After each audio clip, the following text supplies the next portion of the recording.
Nick, we're going to need an open mic for the national anthem. Godfather, we need an open mic for the national anthem. I got it. 3, 2. Ladies and gentlemen, welcome to SAC football here on Redeemer Radio, coming to you live from Bishop Luers High School tonight. It is the visiting Northrop Bruins taking on the Bishop Luers Knights. And as we begin this broadcast, we're going to send it down to the sidelines where Nick Gray has Father Ben Mullenkamp for the opening prayer. Oh, yeah. Glad to be here, folks. Glad to be joined by Father Ben. Father Ben, like always, can you please kick this thing off with an opening prayer? Absolutely. It's wonderful to be out here this evening. Let us begin in the name of the Father, the Son, the Holy Spirit. Amen. Heavenly Father, we would ask that you would send down your Holy Spirit upon these players. We would ask that you would keep them safe, that you would help them to play to the best of their ability. And we ask this all through your Son, Jesus Christ our Lord. Amen. Thank you, Father Ben. All right, ladies and gentlemen, please take a listen as we get down for our national anthem.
Beautiful rendition tonight of the Star Spangled Banner, our national anthem. And again, welcome in to Bishop Luers Field tonight, where the Northrop Bruins coming in at 1-4 to take on the Bishop Luers Knights during their homecoming presentation. Hi, everybody. Sean McBride here, joined by Mark Watts up in the booth. On the sidelines, we have the godfather of football, Coach Dave X. Mark, let's talk a little bit quickly before the game here and talk about keys to victory for both squads. Oh, thank you, Sean. What a beautiful evening. It's a little cooler out there than it is the press box, hot. But we're good. Keys to victory, Bishop Luers, play disciplined football. I think everybody just has to do their job, limit the penalties, limit the mistakes. Just do your job and things are going to be fine. Do not rely on big plays to dictate your offense. We need to see them go 80 yards, Sean, and not play behind the sticks. These penalties have been hurting. Defensively, has been on the field too long. They've been playing pretty good, so they're going to have to control the run tonight. For Northrop, play some defense. They've been giving up 42 points per game. Offensively, they're scoring 24 points a game. They're doing some good things, so they have to play some defense tonight. And offensively, I think they have got to run the ball more tonight. It's hot. They've been averaging 140 yards per game. I think they need over 200 yards tonight to win.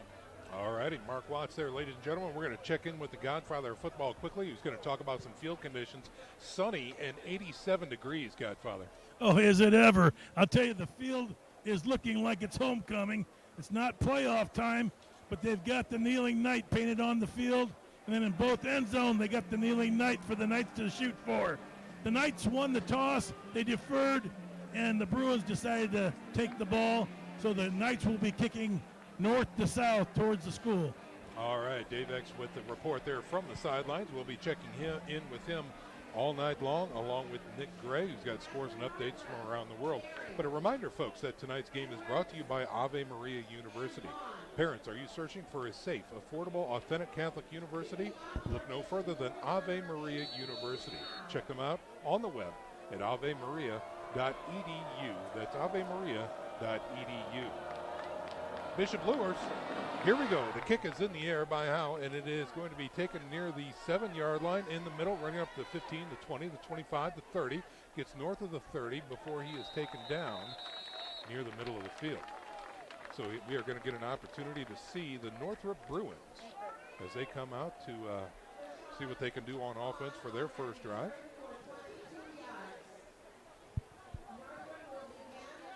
Interesting tonight, Sean. Who's going to be playing quarterback for Northrop? Right. Gavin Shanley had been injured, and Bailey Merzo, the junior, has been taken over. I think it's Merzo there right now. I see number 2. That's Shanley. Shanley's back. Okay. There. He's got a little leg brace on there. Here's a quick give through the middle. Giving to number 21, wrangling through the middle, getting into the linebacker core. Little arm tackle going on there. That was Edwards, number 21, on the carry. Well, on Tailgate Talk last night, we kind of had a preview that this might happen. Yes. So, yes, Gavin Shanley, the 6'3", 180-pound senior quarterback, is back, which is key for them. This is huge. And Keyshawn Edwards, their 5'7", 180-pound senior running back, is a stud. 2 trips package to the right side, 1 wide left, and a single setback from the shotgun is Shanley. Here's the snap, and again, it's a quick one, blast through the middle. Keyshawn Edwards diving towards the stick. He's going to be a little shy north of the 40-yard line to about the 43. Bishop Luers came out in a 4-3 tonight, Sean. They've been playing this 3-5 or 3-6, and it looks like they're going with 4 down linemen early. More of a conventional defense that they've used to play. And it looks like they will actually give them the first down at the 43-yard line. First quarter action here at Bishop Luers High School, where the Northrop Bruins are working right to left on your radio dial. On a 1st and 10, they line up again, same trips package, and well, we've got some movement on the right side of the line for Northrop. I've been watching film, Sean. This has been Northrop's really Achilles' heel. They've been inconsistent, and right there, they had a good first down, 2 plays, and now they come back with a meaningless, jumping penalty. I mean, they weren't even ready to go, and the right guard moves. So that's pushing them back to about the 37, 38-yard line, bringing up a 1st and 15 for the Bruins. Bruins wearing white and orange. Luers in the all-black. Here's a quick give through the middle. Gets hit at the line of scrimmage, falls forward, and then finally driven backwards. Won't be much there, close to the 40-yard line for Keyshawn Edwards. Miss Gilly, the senior, 5'10", 207-pound defensive tackle on the stop there. Call that a gain of a yard out to the 39-yard line, bringing up a 2nd and 14 for the Bruins. As they break huddle, again, that same formation. Trips package to the right, 1 wide left, and a single setback offset to the left. Now switching to the right side as Shanley is in the shotgun, looking over the defense. Blitz showing. And here comes quick throw, and it stepped in front. Presley, number 2, came in and shot the gap there, nearly picking the ball up, but he did get a paw on it and knocked it away. Looks like Luers is going to bring the heat already this morning. Right. Dom Easley there went right in the A gap and shot and forced Shanley to throw a little bit quicker than he wanted to. So the quick hitch was incomplete, and that brings up a 3rd and 14 now for the Northrop Bruins. Ball resting at the 39-yard line. Offset back to the right as Shanley checks his wrist at the play, ready for the snap. Pressure coming, he looks to throw a little draw play. Oh, ball is on the ground. It is not covered yet, and it looks like the Knights may have got the ball here. Let's see. The pressure caused the bad mesh, and it is. It's a Bishop Luers ball. Contrez Jordan. Luers was in a 3-man front. He came up on the right defensive end, shot the gap, went in there, caused that fumble. What a play. Good aggressiveness by, I like this, what they're doing, Luers is doing tonight, being more aggressive on defense early. So the aggressive defense by Bishop Luers causes a fumble and sets up their offense in very fine shape. 1st and 10 now at the Northrop 36-yard line. As Norman Kanapke and company. And he is going to be fading out to the right side. This is going to be a little wildcat action there. Yes. And it's direct to Hambright. He's going left, looking for his seam off tackle. And he gets north of the line of scrimmage for a gain of 2, maybe 3. Wow. Someone on Tailgate Talk asked for that last week. They did. What I like about this, their offense has been struggling a little bit. Kanapke's been, inconsistent. And I like this. It just puts them out there and let's get the ball in the receiver. You really gain a person in the box that way. Right. They have to get somebody out and less people to block. Ball resting at the 33-yard line. Gain of 2 by Hambright that time as they line up on 2nd and 8. But now we've got an official blowing a timeout here. They're looking at the play clock. Yeah, it might be the play clock didn't roll. Yeah, that was it. They didn't reset it. So. All right, so now they wind the clock. We're ready to go. On 2nd and 8, here's Kanapke from the shotgun with a single setback. Looks to throw, looking left, going left. And out of the backfield again, it's got in stride. And going towards the end zone is Hambright, and that is a touchdown. Really nice throw. It's a wheel route. Hambright was in the backfield, went out toward the sideline and up. And Kanapke, nice throw. He led him perfectly. He didn't try to overthrow it. He let him run under it. Nice play. A 34-yard pitch and throw, and the Knights strike early here at homecoming night with 8:51 to go here on the first quarter scoreboard. Knights up 6-0. Waiting for Howe to chip in the PAT. Here's the snap, the hold, the kick. All 3 are good, and that's going to do it. So 7-0 is your first quarter score. The Bishop Luers Knights over the Northrop Bruins so far. Stick around, folks. Lots of football left. We're going to step out and take a 30-second break. And you are listening to high school football here on Redeemer Radio 106.3 FM.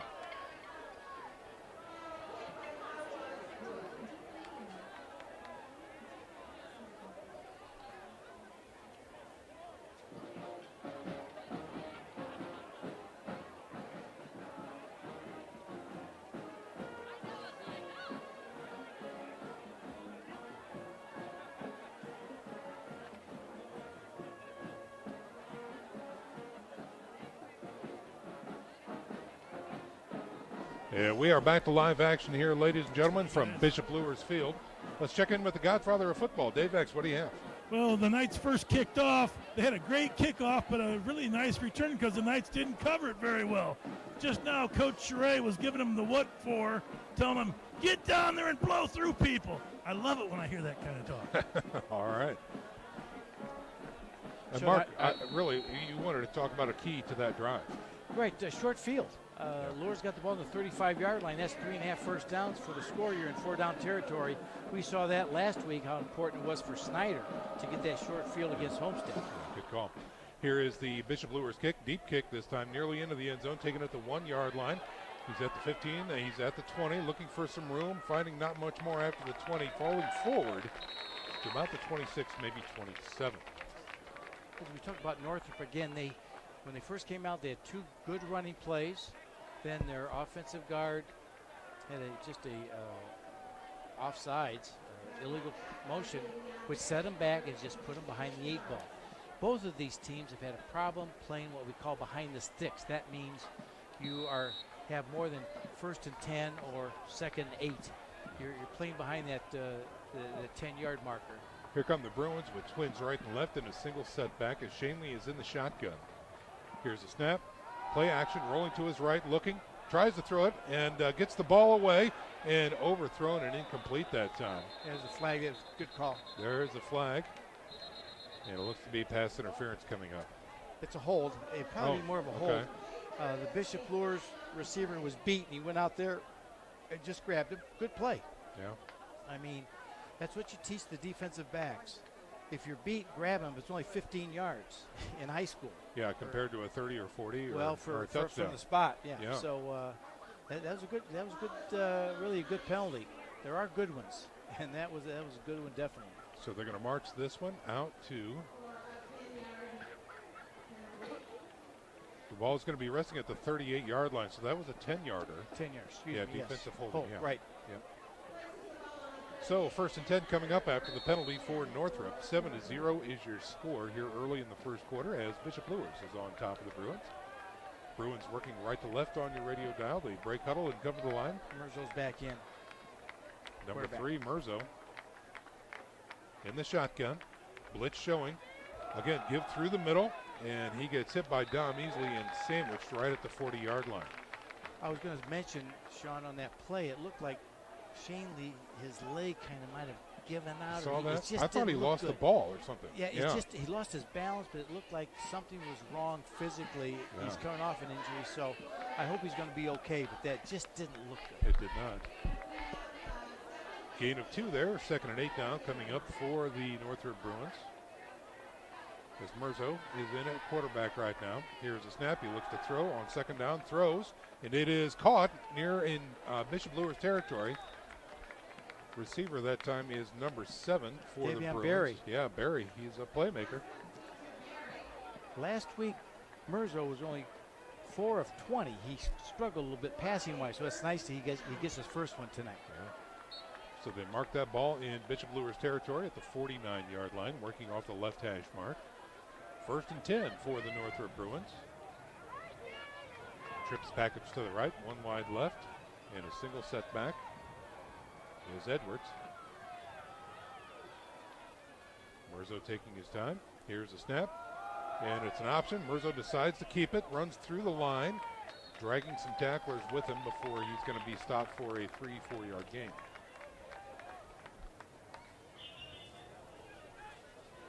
Going to bring up a 2nd and 7 at the Bishop Luers 46-yard line. Tackled by Mora. He's 6'6", 260-pound defensive tackle for Bishop Luers. Up front, it's Kamara Harris, Mora, Hendricks, and Versleip. And it looks like they're lining up 3 down line. 3 now, okay, yeah. Excuse me. So they've changed that formation again since the start. They're moving back and forth. 2nd and 7 for Northrop. Twins right and left. Here's the snap. He looks to throw. Quick hitter. Inside screen. He's got the ball again. He's running into the deep zone. He's at the 35. Nice tackle that time in open field near the 33-yard line. Again, the receiver was number 7, Barry, for the Bruins. Hey, guys. Godfather, what do you have for us? No, you called that. That was that rocket screen, and the Northrop Bruins had that alleyway for him to run through. He never really did a nice job there. Well, they caught Luers on the blitz, Godfather, so there's no linebackers to cover on the inside. I heard that. 1st and 10 for the Bruins as they get their. Oh, the ball is on the ground. It's a bad snap. He has to go back and cover it. So we can consider that a bad snap. Just another huge mistake by the by the Northrop Bruins. And I don't want to be redundant already, but this is on film. They would have a good drive, good plays, and all of a sudden something like that. Now you've got 2nd and 20, 22, 23. Let's see, they're going to mark this at the 42-yard line of Bishop Luers. It's just frustrating for an offense. I've called offensive plays, and when you've got just a little bit of momentum and then an unforced error again. There have been 2 unforced errors. That's hurt Northrop. 2nd and forever now for the Bruins, back at the 48-yard line of Bishop Luers. Here's a snap, and again, read option, play, action, rolls out to the right, throws across the middle, picked off. Bishop Luers has it, number 21 on the interception. Play action pass. The problem with play action pass when it's 2nd and 28, people really don't go for the fake. Right. So Luers wasn't fooled. They went back in coverage, and Merzo he forced that one in. He did, Sean. yeah. Kamari Harris on the interception that time for Bishop Luers. And the Momo Godfather seems to be in the pocket of the Bishop Luers Knights right now. Well, it does, and even the pass before that, where we had Camden Childers, he was right on the guy and no yards after catch. So they'll step in front from time to time and pick, just like they did there. 1st and 10 for the Bishop Luers Knights off the interception. Ball at their own 44-yard line. Here's a snap, and it's counter-trade time. Here is Tyreon Hambright again. Breaks it around the right side. The 50, the 45, the 40. Gets wrangled down inside the 35-yard line of Northrop. Penalty. Oh, this one's coming back. Oh, another mistake. This is going to be holding against the Bishop Luers Knights. So Hambright was off to the races there, really having a fine job tonight so far, Mark, even though it's early. He's got a touchdown and 2 long runs, but this one's coming back. This is something we talked about. Just eliminate the mistakes, and this is what's hurt Luers in the last 3 games, I feel. And there's an example of it right there. And it looked like it came in late.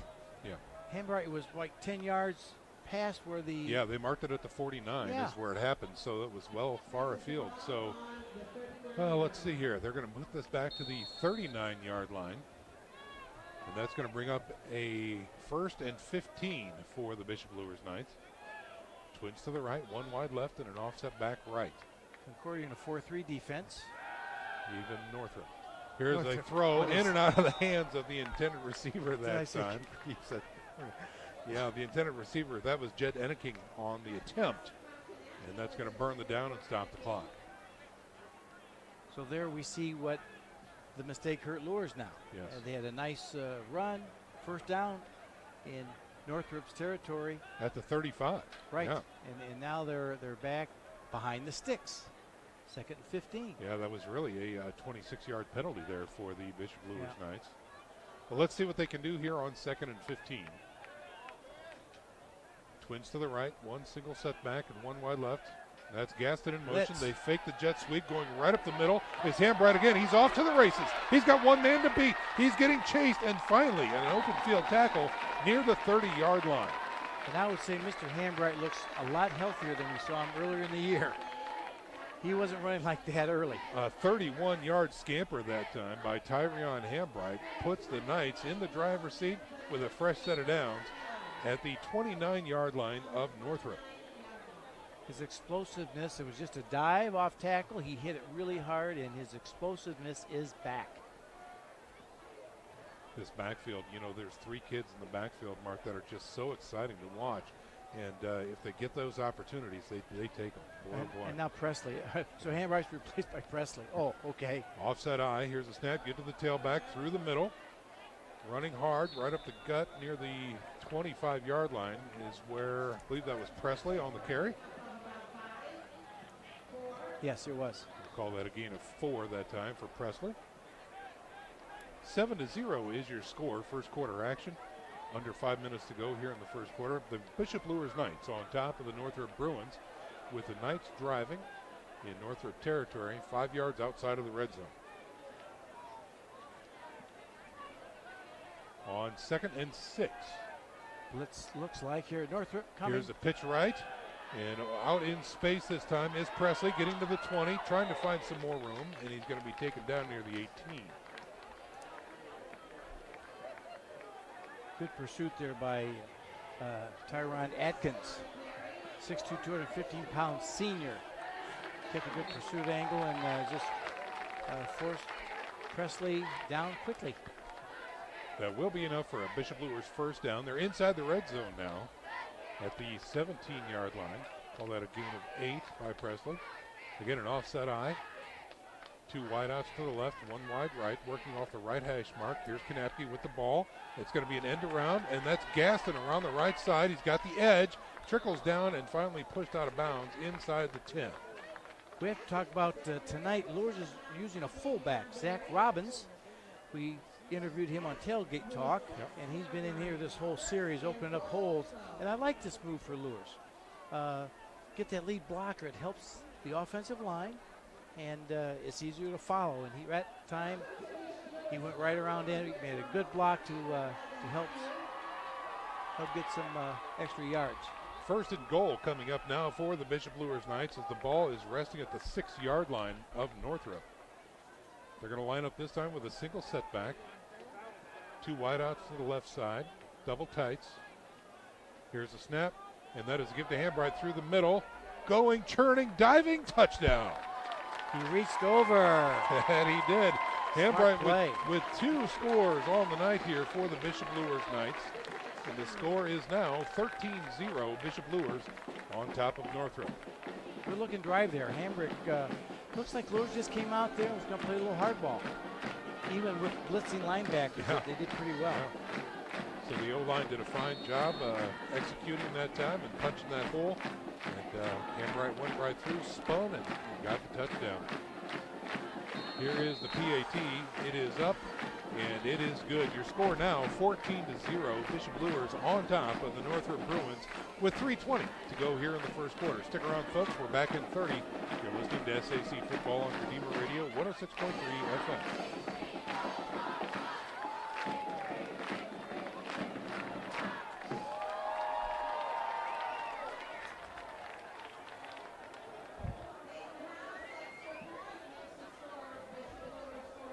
$15. Okay, let us know we're clear. 10. 5, 4, 3, 2, 1. Ladies and gentlemen, tonight's broadcast brought to you by Bishop Luers High School, a Catholic educational community that instills in each student dignity, integrity, respect, and responsibility. Catch the Luers spirit at www.bishopluers.org. 14-0 is your score. The Knights on top of the Bruins. Knights preparing to kick the ball away, left to right on your radio dial. And good-looking drives put together so far, Mark. That's right, but now we need to see some consistency out of Bishop Luers, I think, Sean. Last week you were up north, 14-0. Yep. And then they just did not play well the rest of that half. It was 14-7. Here's a low shib through the middle, picked up again by the return man. He's getting out to the 25, tries to find the edge, and cannot. And the return man that time was Barry, number 7 for the Northrop Bruins. Zach Robbins, the senior do-it-all player. Yeah, playing both sides of the ball. Didn't he have he had a great interview. Great interview, great kid. Yeah, he represented himself, his family, and his team and his school all very well. So hats off to him, and we know his future will be bright. Just a nice young man. Wanted to play a little quarterback, wasn't going to work out. Instead of pouting about it, he just said, hey, I want to help the team coach, and he's been just doing a lot, playing defense, offense, and special teams. 1st and 10 for the Bruins from their own 26-yard line. Mirzo in as quarterback. Here's an option right side. Here's the pitch, good pitch, and taking it north, getting some room, and going down to the 50, the 40. He is all the way down to the 30. He's got one man to beat, and he will do it. Touchdown. Good heavens. From the 26, the Northrop Bruins score. Edwards scores a 74-yard touchdown for the Bruins. We talked how exciting and how good he is. That was just a triple option. Went to the Northrop sideline, and really the quarterback could even run it, but he pitched it, and no one there. Once he found that seam, he was gone. Wow. So a 74-yard scamper for Keyshawn Edwards, number 21. And the Bruins are right back in it. For the PAT. It is up, and it is good by number 38, Tarek Bajorek. So 14-7 now on the field. This is first quarter action, and we're going to step out for a little 30-second break. Beautiful baby, you're sweeter than strawberry pie. Just like the morning, your smile brings the sunshine. The Parkview Family Birthing Centers, with everything you need for baby, plus birth planners, expert physicians, midwives, and more for you. I'm a Parkview mom. You can be too. Learn more at parkviewmom.com. We're clear when we get clear, okay? Okay. Yeah, that's No all. countdown. Okay. No. Countdown is fine, but when you take that commercial, I need to know, okay? Clear. Got it. Yep.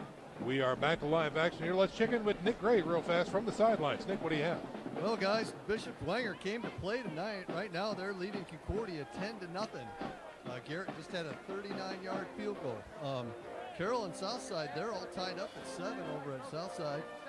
Wayne at Snyder. Snyder's winning that one 7-0. Homestead's beating up on Northside so far, 14-0. Been a big night, so big start for Jaya Wright out there. So we'll keep you updated all night long, guys. Back up to you. All right, thank you, Nick. Northrop off the 74-yard score in to kick this one away. High end over end kick. Gaston will get it at about the 8-yard line, looking for some room, being patient, finally taking it outside, looking for some more blocks. Spins out of one, hits another, still on his feet, and finally goes down near the 31-yard line. Boy, impressive run there by Gaston. Indeed it was. Sean, last year the score was Luers 63, Northrop 49. So both these teams can score, and they can score quickly, as we have just seen early in this first quarter. 14-7 Luers. Just a reminder, folks, next week we will be with the Battle of the Bishops as the Bishop Luers Knights take on the Bishop Dwenger Saints at Zollner Stadium. Catch all that action at 7 o'clock next week with Tailgate Talk at 6. Here's Kanapke with a hard count, finally gets the count away, and then given to Presley, tries his way through the middle, and it takes about 5 orange helmets, maybe 6, to finally bring him down at about the 35-yard line. Tackle led there by Gabe Scott, the 5'4", 145-pound junior who came up from the secondary to finish that play. Gain of 5 that time by Bishop Luers, bringing up a second down and 5 to go. From their 37, they break huddle. Going to be 2 wideouts to the left, 1 wide right, and a pro set in the backfield. From the shotgun, they fake 1, go to the right. And again, that's Hambright, gets out of protection, goes to the sideline, dances into Northrop territory, finally pushed out of bounds inside the 40, near the 38. Luers has a little pick-me-up in their step tonight, Sean. They're really getting off the ball quickly, and that counter play is tough with Presley and Hambright back there, because you have to. They're two good backs. They are. You have to honor both of them. 1st and 10 now in Northrop territory for the Knights. Same formation, split backs, 2 wideouts to the left. From the shotgun is Kanapke as he looks over the defense. Here's the snap, play action, rolling left, dumps it to the flats. He's got Hambright again, and he is going to get close to the stick, but taken out of bounds early. Just a little flare out there. It's like a run. It's like a handoff, but he just runs out the flat, throws it out there to him, gets it to the playmakers in space. This has been so important for Bishop Luers offense throughout the years. So on 1st down, they gain 8, bringing up a 2nd and 2 for the Knights. Ball resting right at the 30-yard line of the Northrop Bruins. 1.5 to go here in the first quarter. Your score 14-7. Bishop Luers over Northrop. And now we've got a trips package to the right with a single setback. Little draw play. Pressure's coming. Kanapke's in trouble. Rolls out of it. Rolls to his right. Guns it to the right. Throws it up and out of bounds and incomplete. Good job by Kanapke. Very good job. A lot of pressure. They blitzed with Tyrone Adkins. And we're going to be calling him all night. He is just one of their stars, linebackers. And he spun out of it, went to the right, kept his composure, and just threw it out of bounds. Didn't try to do too much. Atkins is one of those guys, he plays bigger than what his stats tell. He checks in at 6'2", 215. He's bigger than that. And he's fast. He is, And he's as fast as he is big. Yeah. He's just a presence out there, isn't he? He is. Yeah. So the incomplete pass burns it down. 3rd and 2 now for the Bishop Luers Knights. Again, their ball is resting at the 30-yard line of Northrop. Offset eye. Here's a quick hit to, I think that's Presley, following the lead blocker through the middle. Going to fall forward. It's going to be close. They stop the clock as the white hat comes up and checks the spot. And there's the wave. 1st down for the Bishop Luers Knights. And again, Bishop Luers brought in the fullback there, and that lead blocker is being used very effectively tonight. Boy, I like that. Instead of the counter stuff, get that old I formation stuff moving. Godfather, what do you have for us? I'm impressed with the Knights line tonight. As Mark said, the Bruins have got 7, 8 guys in the box blitzing, so we could see a screen here pretty soon. On 1st and 10. Knights with an offset eye again. Play action. Here again, the screen to the opposite side. He's got his man. He's got the 1st down and then running roughshod through the defense. Flag coming out. Still on his feet. Taken down near the 5-yard line is Zach Robbins, number 12. Tremendous individual effort that time, but it may all be for naught. Hold on, Bishop Luers. What I love about that play, and I'm going to go back into some history. My son Tyler played fullback for Bishop Luers. Number 22. And he never would get a screen pass. He always gave it to Baker, Yeah. the tailback. And one night they actually threw it to him, and he was wide open as he was. Because when you Scott Luers said they never throw it to the fullback. But that was nice to see. He was wide open. Nice call, Godfather, by the way, with the looking for the screen. Hey, guys. It's like he's down there on the sidelines. Go ahead, Godfather. No, hey, they used to throw it to Baker, the tailback, but he was also Baker, the touchdown maker. He was. And that's a lot because of your son's blocking. Yeah. Well, sometimes he missed a few too. And right. I'd tell him about it. After the penalty, that brings up a 2nd and 1 for the Knights as they fake the jet sweep, looks to throw, fade pattern, left side, going up, getting it. Near the stick. Is it a touchdown? They call it a good catch, but shy of the end zone. Hey, guys. Godfather, what do you have there? Well, he caught it, and then when he came down at the cone, where you normally see him come inside the cone, he was still outside the cone. Okay. Thus, no TD. No TD, but that's going to do it for the first quarter action here. When we come back, the Knights will be facing a 1st and goal from the 1 to start the second quarter. Stick around, folks. We're back in 1 minute, and you are listening to SAC Football on Redeemer Radio, 106.3 FM. How do you design one of the most advanced DRs in the country? At Parkview, we did it by focusing all our attention on you, the patient, by involving doctors and nurses in the design process, by creating quieter, more private spaces, and by leading the region in heart, stroke, and trauma care. This is not your typical emergency room. It's Parkview. In an emergency, isn't this where you'd rather be?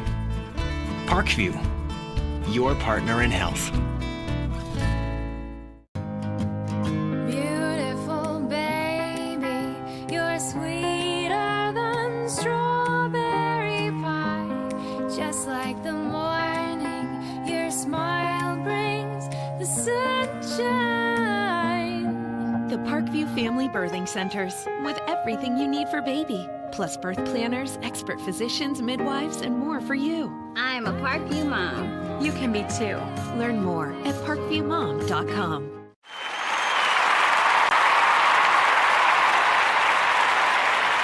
To residential, H&L Electric can handle the smallest and the largest of projects for your business or your residence. Give Pete Henry a call. That's H&L Electric. To start the second quarter, the Bishop Luers Knights are up over the Northrop Bruins 14-7, and they are facing a 1st and goal from the 1. Here's a give to Hambright, who gets in. Touchdown. There's the call right there. Dive off right tackle. Just good push by the Luers line, and we're having some offense tonight. Oh boy. So a great way for the Knights to start the second quarter. Another touchdown on the board, creating some more separation. 20-7 is the score right now, awaiting the PAT from Reese Zay, number 4, checking in. He is a senior. He's going to be on the hold as Peyton Howe is in to chip this one in. A little high on the snap that time. Zay gets it down, and Howe gets it through. Another point on the board. So the Bishop Luers Knights sitting at 21, the Northrop Bruins sitting at 7. We'll go ahead and keep things right here for a moment, Mark, and remind our listeners that tomorrow the University of St. Francis Cougars are back here in the fort at Bishop John M. Darcy Stadium with a 12 o'clock kickoff time. You can hear all the action with Joe Parson and myself as we have the call at 11:45. And then, of course, Sunday, another exciting day where the stars of tomorrow are featured here on Redeemer Radio. CYO football right here on Redeemer Radio. Catch Eric Pete on the call on Sundays for brunch. All right. Well, so far, the Knights, they're hitting on some pretty good cylinders, Mark. And what I like about it, they've cut down on the penalties. Yep. They've only had 2, I believe. After the short 35-yard drive, they've had a couple of drives over 60 yards. So things we were kind of concerned about, and they weren't all big plays. Right. I mean, they had a couple in there, which you're going to have with Presby and Hambright. Yeah. But it was pretty good consistency, and I like that using that fullback, using some of that I formation, good old school running football. It just helps your offensive line, gives you the extra blocker when they start putting 8 men in the box, which Northrop has been doing, trying to stop that run. Peyton now preparing to kick this one away from the 40-yard line, kicking right to left on your radio dial. That's south to north. End over end kick. That's going to be taken by number 7, Barry, through the middle. Gets out to the 25, looking for some blocks, getting wrapped. Robbins had the initial hit there, and he's taken down near the 28. Robbins with the initial hit, but Jed Alan Jackson? Enneking. Oh, Jed Enneking, okay. Yes, Jed Enneking. They're going to mark this right at the 37-yard line. And it'll be interesting if we can get a read to see if Mirzo is going to be there or if Shanley is back in. I believe that is a 3, so. If Shanley, if you just joined us, he started, but he just looked a little awkward on his first pass. Here's a quick give through the middle. Oh, and he's racing. He's free. Keyshawn on the run. He's into Luers territory down at the 30. The 25 tries to get out of a block as Gaston chases him down and knocks him out of bounds. It's that trap play. They just trapped the tackle, and it's a quick hitter. And Luers has been having problems with that trap play all year. And when you watch this stuff on film, coaches see it and say, hey, we're going to just run it until you stop it. Yeah. And that quick hitter is just so hard to get the linebackers involved when it hits that quickly. A huge run by Edwards, number 21 there, gain of 60 as they get down inside the Bishop Luers red zone and place it down at the 14-yard line. One of the keys to victory tonight, I felt that Northrop had to at least rush the ball for 200 yards. And I'm telling you, they might have 200 yards by the first half. With runs like that. Wow. Well, they had, 80, and then that one? Yeah. Yeah, this one is going to come back. It looks like, I didn't see the call. I think it might have been a sideline infraction against the Northrop Bruins. Unsportsmanlike conduct after the run. Okay. So that is a big 15-yard mistake. Again, we talked about it, Mark. And they're going to mark it back at the 28-yard line. You're right, Sean. At least it didn't cost them a first down. At least they've got 1st and 10. But still costly in down there so deep. Here's the snap. And again, they tried through the middle. Quarterback keeper this time, and it pays off. He does take a shot in the linebacker area. But that's Mirzo with the quarterback keeper. And that's another trap play. They pulled the backside guard, kicked out the defensive end for Bishop Luers. And that Bishop Luers is just going to have to close that down. Yeah. Their defender's getting up the field, and it makes a natural running alley. Sure. They really don't have to block. Gain of 9 that time by Mirzo. Brings up a 2nd and 1. Single setback, offset to his left. Give to him through the middle. He will have enough for a first down on second effort. Gets stood up and finally taken down when the whistles blow. But it will be enough for a first down. Edwards on the carry that time. Moore and Hendricks, the two big defensive tackles on the stop. 10:47 to go here in the second quarter. 21-7 is your score. Bishop Luers on top, but the Northrop Bruins are driving. Ball in between the 17 and 16-yard line now. So the Bruins inside the red zone again. And they'll line up with twins right and left and a single setback to the right. Luers showing pressure. Here's a give to Edwards, left side, gets it. Ball is on the ground, and it looks from here that Luers has it. I think so. Let's see the indication. Another fumble, and yes, the Bishop Luers Knights come up with the ball. That inconsistency that we've talked about with Northrop. A nice drive there, and I didn't look like he had it tucked away. No, a huge red zone mistake. The ball was out there, and might have been carrying it on the wrong arm as well. But well, anyway, it's over now, and the Bishop Luers Knights take over 1st and 10 at their 10. Just a mistake. This is what 1 and 4 ball teams do, and it's just unfortunate. I mean, they look really good there, and with a 15-yard penalty and then the fumble. So let's see if they can get a defensive stop here. Here come the Knights from their own 10-yard line with a fresh set of downs. Pro set this time as Kanapke is getting the shotgun. Here's the snap, looks to throw, looks backside on the left. He's got his man, and that is going to be dropped. An incomplete pass that time. Could have been Smartley as Presley was there in the backfield. I think if he would have caught that, that would have been a tackle for loss. I think so. looks like it didn't look really It wasn't cohesive. clean. No, Yeah. it wasn't clean. Surely was not. So they burn that down. Brings up a 2nd and 10 from the 10 as the play call gets called in from the sidelines. Kyle Lindsay communicating with Kanapke.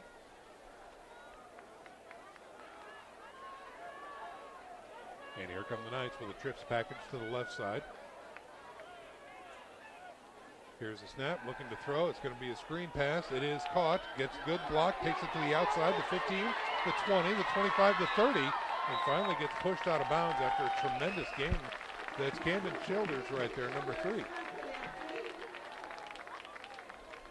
Well, Luers decided to throw it down there deep in their end zone. They must have seen something there. But nice throw and catch. Again, get the playmaker out in space and turn the Jets on. That's exactly what they did. And we know that Northrop has been putting 8 in the box. They're trying to stop the run with Hambright and Presley. So it's just one-on-one coverage out there in the flats. Gain of 23, takes the ball out to the 33-yard line and a fresh set of downs.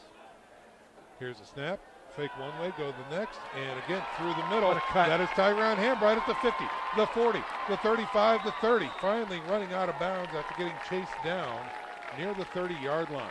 Sean, that was a big-time cut. He was 10 yards up the field. In his vision, he just broke toward Luers sideline and had that extra gear that he picked up probably, 30 more yards? Yes. Wow. A 37-yard gain by Tyrion Hambright, who is on display tonight for the Bishop Luers Knights. 1st and 10 at the Northrop 30.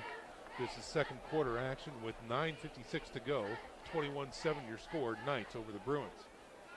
On 1st and 10, here's a snap, a little misdirection, end around, that's Gaston, gets through the line, gets to the 20, the 10, the 5, touchdown.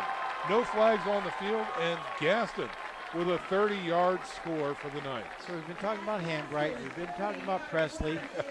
And there's Mr. Gaston said, hey, Sean, it's about time to call my number. Can I have the ball, please? Don't forget about me. Yeah. Wow. So a 30-yard gash by Bishop Luers. 6 more points on the board and more separation. As it's getting a little, it's getting late early for the Northrop Bruins. The nicest thing about that was a 90-yard drive. Yeah. So that was good. Zay on the hold, Howe on the PAT. It is good. 7 more points on the board for the Bishop Luers Knights. 28-7 is your score. 9:47 to go here in the second quarter.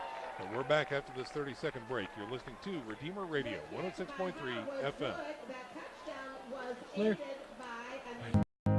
Beautiful baby, you're sweeter than strawberry pie. Just like the morning, your smile brings the sunshine.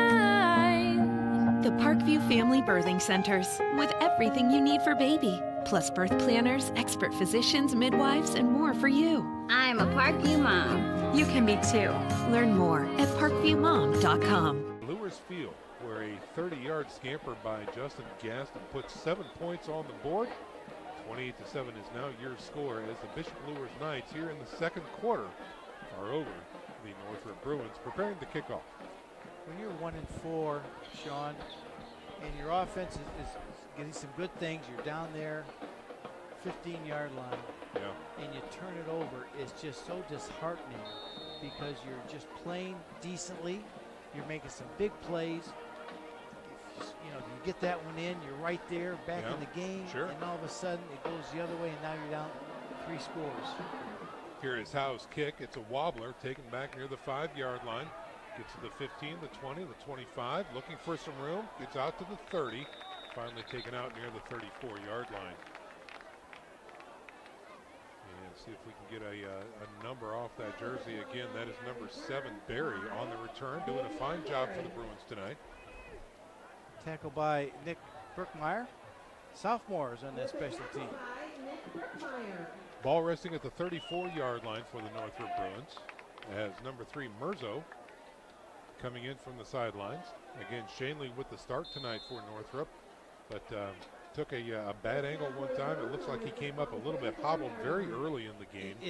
it looked just awkward. It was weird. Yeah. Like he stepped on it wrong, or it gave out, or we don't want to speculate, but it just did not look good. So here's Mirzo with a single setback, trips package to the left. Here's a snap. Again, give through the middle, and this time the defensive deep tackle got a paw on the runner. That is Edwards, number 21. Jack Sweeney just came in the ball game. The 6'6", 274-pound junior made a nice tackle with that big paw, as you described. If he gets one on you, you're going to slow down for That's sure. right. So we'll call that a gain of 4 that time. Well, Luers does have a little bit beef up there, the two defensive tackles. Yeah, they do. Sweeney at 274, Hendricks at 331. Call this a 2nd and long 6 now for the Northrop Bruins. Mirzo from the shotgun, quarterback keeper, left side. He gets hit in the backfield, tossed and taken down. And he went down pretty hard. Tamari Harris, Yeah. linebacker, shot the gap and just read it well, didn't he? Took him out.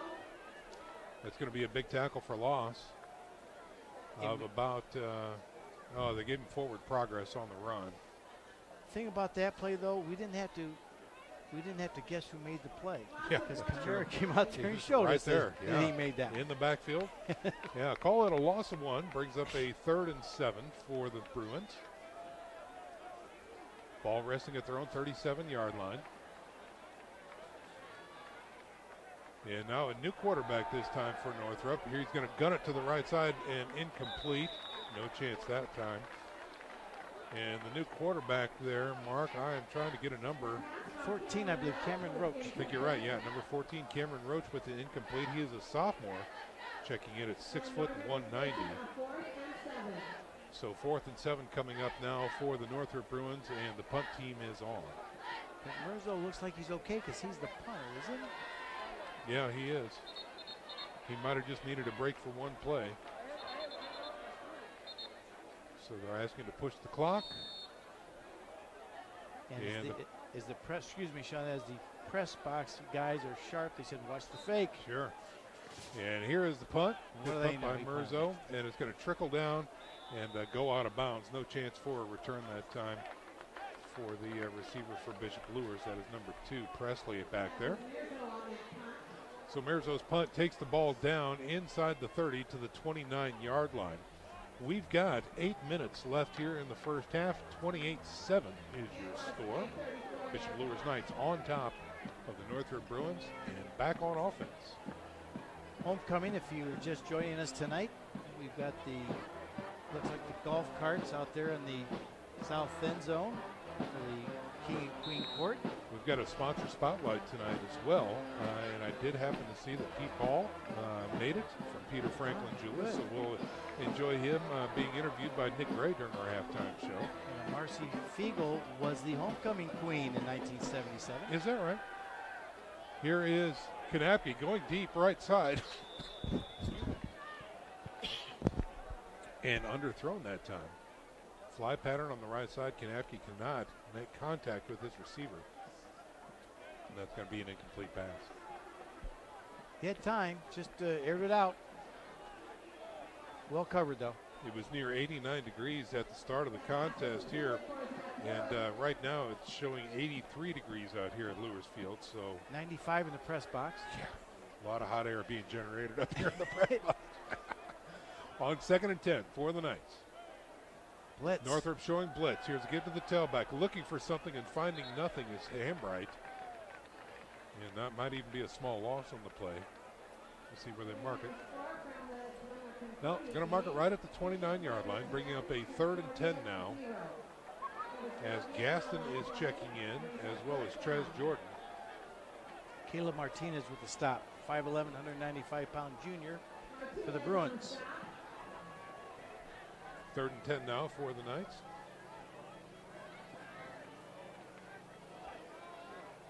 Kanapke, the junior quarterback, brings the play in.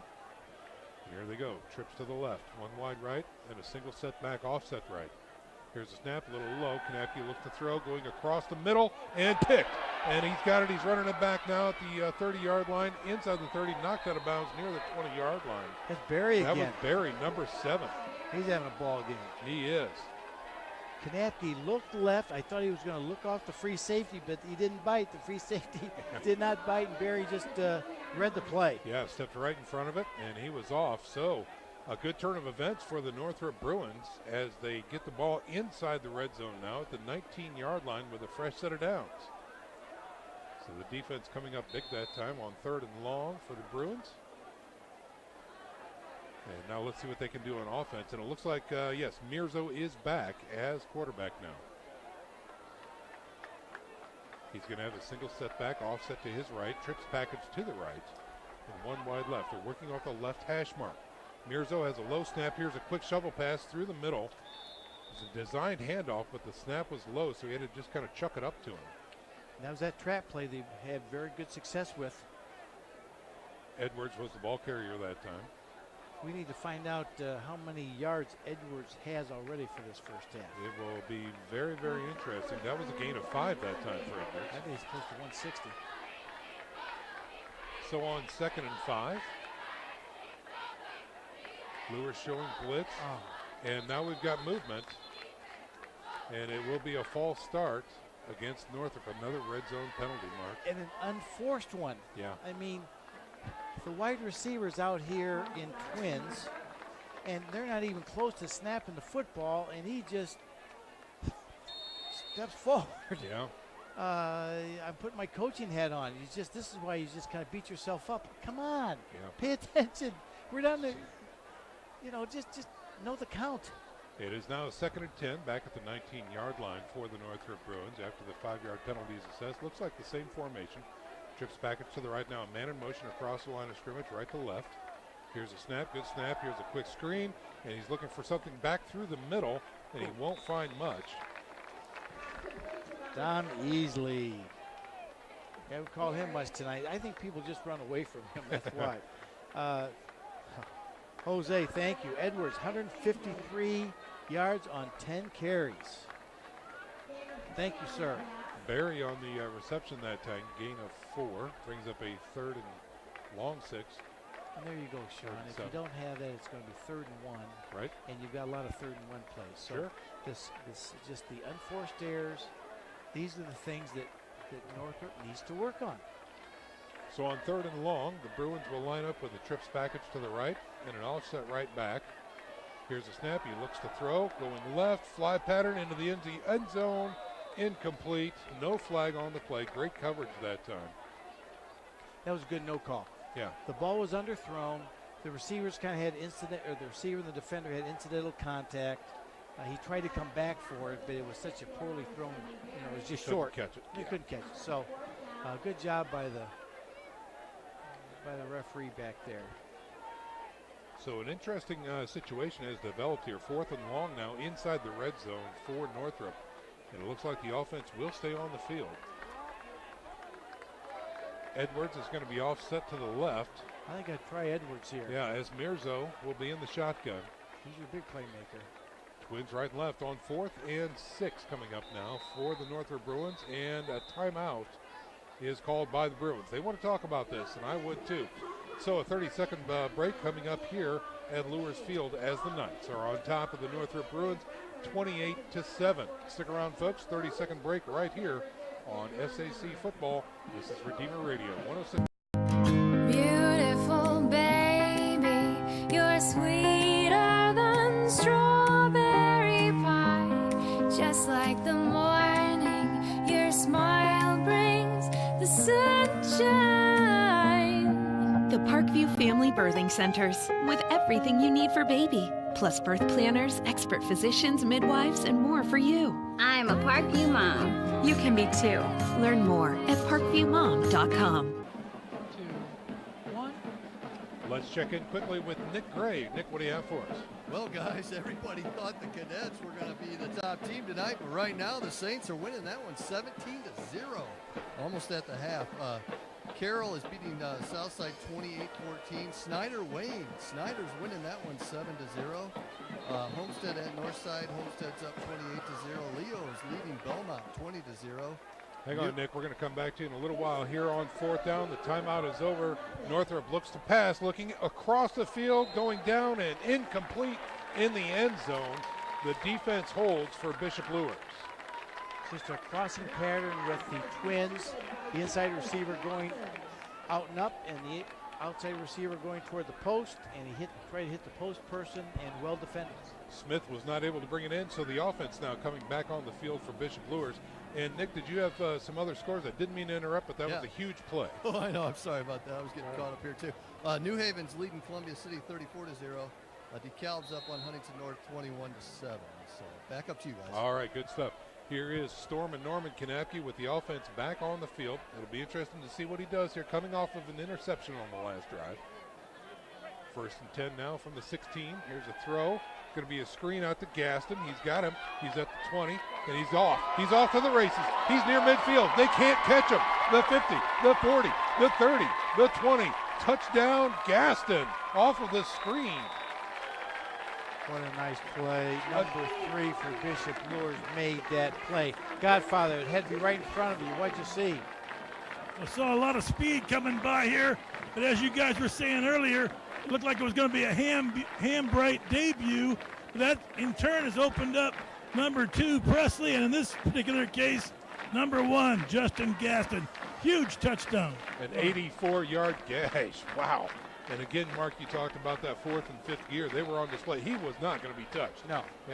He even he let off the gas down near the 10-yard line because he could. He looked back about the 40-yard line of Northrop and saw no one there, and he just kind of, like you said, cruised on in. Yeah. Howe is perfect on the evening, so the score now vaults to 35-7 with 4:54 to go here in the first half.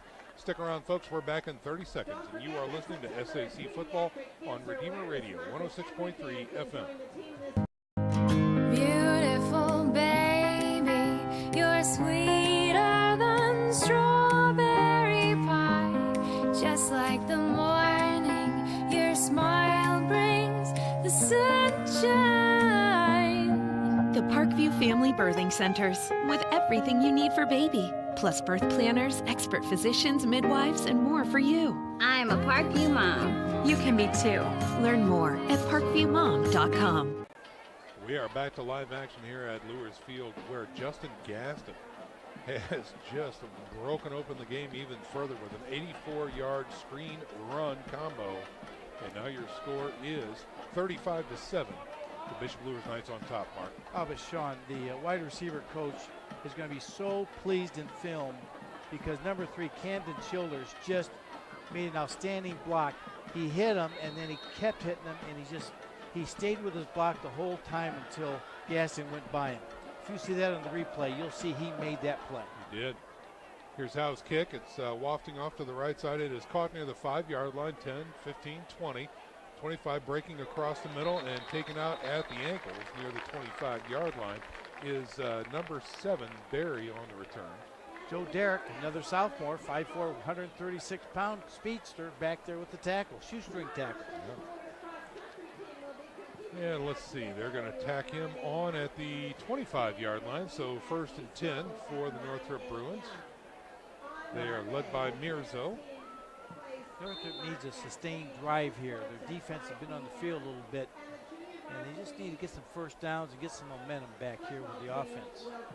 Mirzo's in the shotgun with a single setback in Edwards. Twins right and left. Here's a snap. Give to Edwards, trying his way through the middle, hit immediately. Spinning down for a gain of 1, maybe 2. Had a very difficult time moving that nose tackle, number 75, for the Bishop Luers Knights.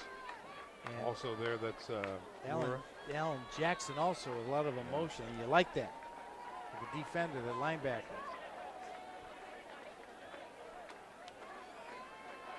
Benrick Tanis, number 73, checks in. He's a freshman, 6'3", 297 for the Bishop Luers Knights, right over the nose.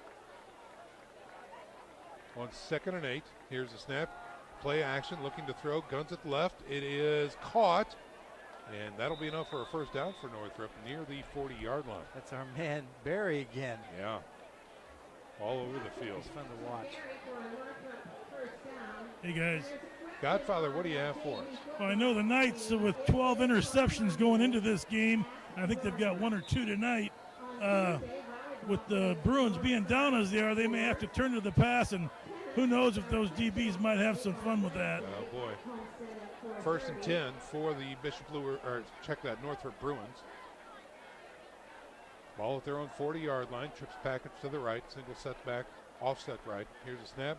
Give to Edwards. No, quarterback option. Going to the right side. Getting around the edge. Ball is on the ground. And I think Luers has it again. Another fumble on the night for Northrop. That one caused by a hit. And it was in the wrong arm, Sean. He had that in the left arm. And anybody that's played football forever, you always keep it in the arm closest to the sideline that you're running to. And he had that in the inside arm, and boy, there's just too many arms in there. Yeah, and it looks like they're actually going to give him possession. Okay, that's wow. a break. Okay, so 2nd and 4 now coming up for Northrop. As Mirzo stands from the shotgun formation, trips package to the wide side left. Here's a snap. Give to the tailback through the middle. He's got it and more, and he is off to the races, and he beats them all. Down to the 20, the 15, the 10, the 5. Touchdown by, again, number 21, Edwards. That's that trap play again, that quick trap play. That. Yeah, a 56-yard trap, and Northrop scorches the Knights.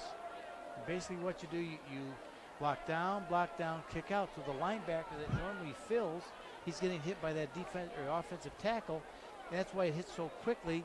It's just you've got to have pursuit there to be there, because right at the attack position, if the tackle gets up the field, you just can't defend it. Now again, we talked about on that series, number 73, Ben Rectanis had checked in. He is a freshman for the Bishop Luers Knights. I think he may have just gotten a little bit of schooling. Now the PAT goes off of the center's head and is no good. So again, the score now is 35-13 with 2:46 to go here in the first half. We're going to step out for a 30-second break, and you're listening to SAC Football on Redeemer Radio 106.3 FM.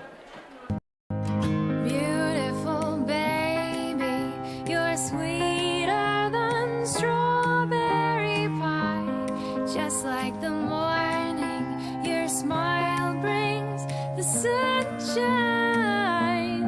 The Parkview Family Birthing Centers, with everything you need for baby, plus birth planners, expert physicians, midwives, and more for you. I'm a Parkview mom. You can be too.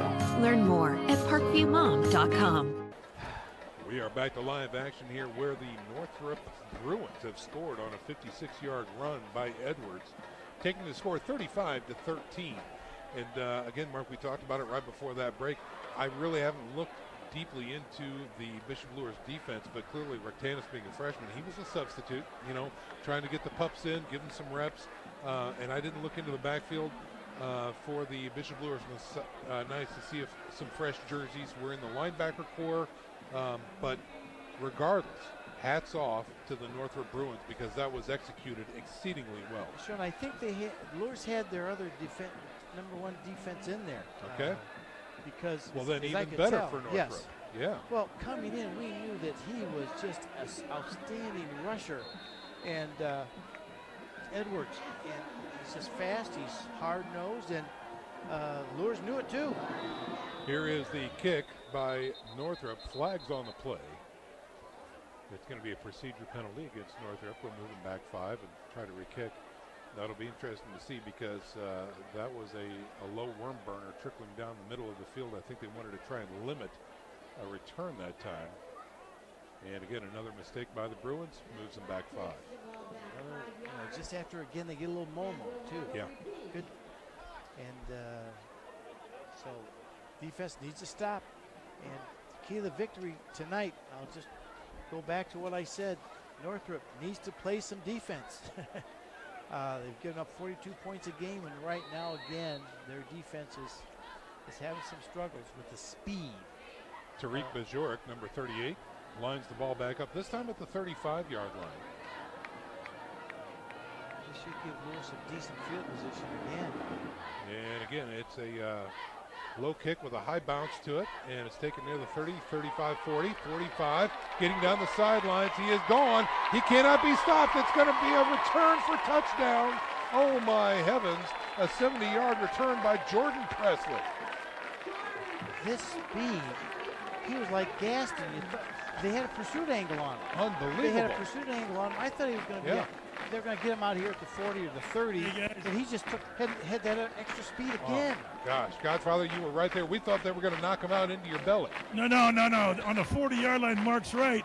They did have an arm grabber out there, but I always used to tell my guys, if you don't hit with the shoulder and stick your arm out there, a good running back like Gaston will treat that like the thing at the Coliseum. Enter one into the end zone, enter two into the end zone. It's a counter is all it is. All right. So 6 more points on the board for the Bishop Luers Knights. Peyton Howe and company try to make it another point, and they do. Successful all night long as Peyton Howe for the PATs.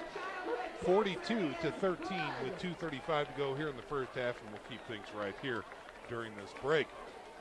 So again, the Bishop Luers Knights, big playmakers on display, but again, Mark, they have had sustained drives. It hasn't all been the big play, so they're showing some great improvement, especially the front 5 up front. Yeah. I think so. I like the move again with the fullback. Yep.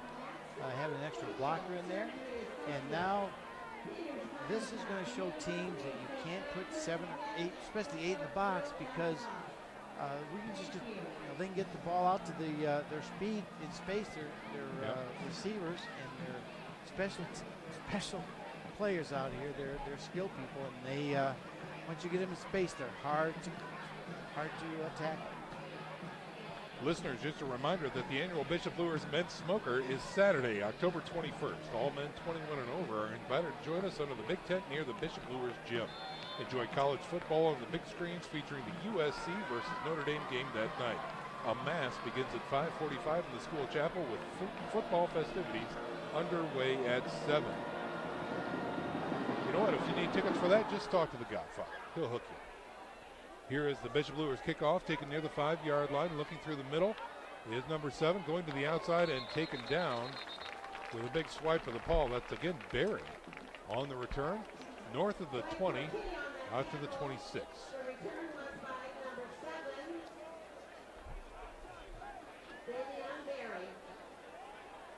So here comes Northrop on offense. They will have a 1st and 10 at their own 26-yard line. Luers doing a good job tonight on kick coverage. Besides that first one, as Godfather pointed out, they've really had the field position battle won tonight. Mirzo from the shotgun with a single setback, twins right and left. Here's a snap, give to the tailback. Edwards looking for some room, bouncing it outside to the far side of the field, gets his first down and more. Out past the 40 to the 42. He's just tough to tackle. He is.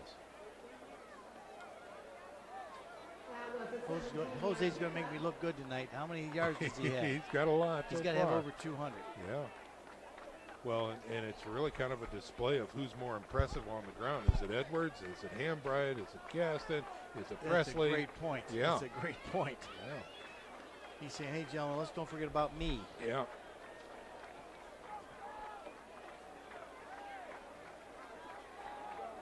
On 1st and 10, here's Northrop. Quick give to Edwards, trying his way through the middle. Won't find much there. Hits the line of scrimmage and is taken backwards a little bit. That time they tried that same play to the opposite side, and the tackle for Northrop had a hard time getting over there. So Luers played that one pretty well.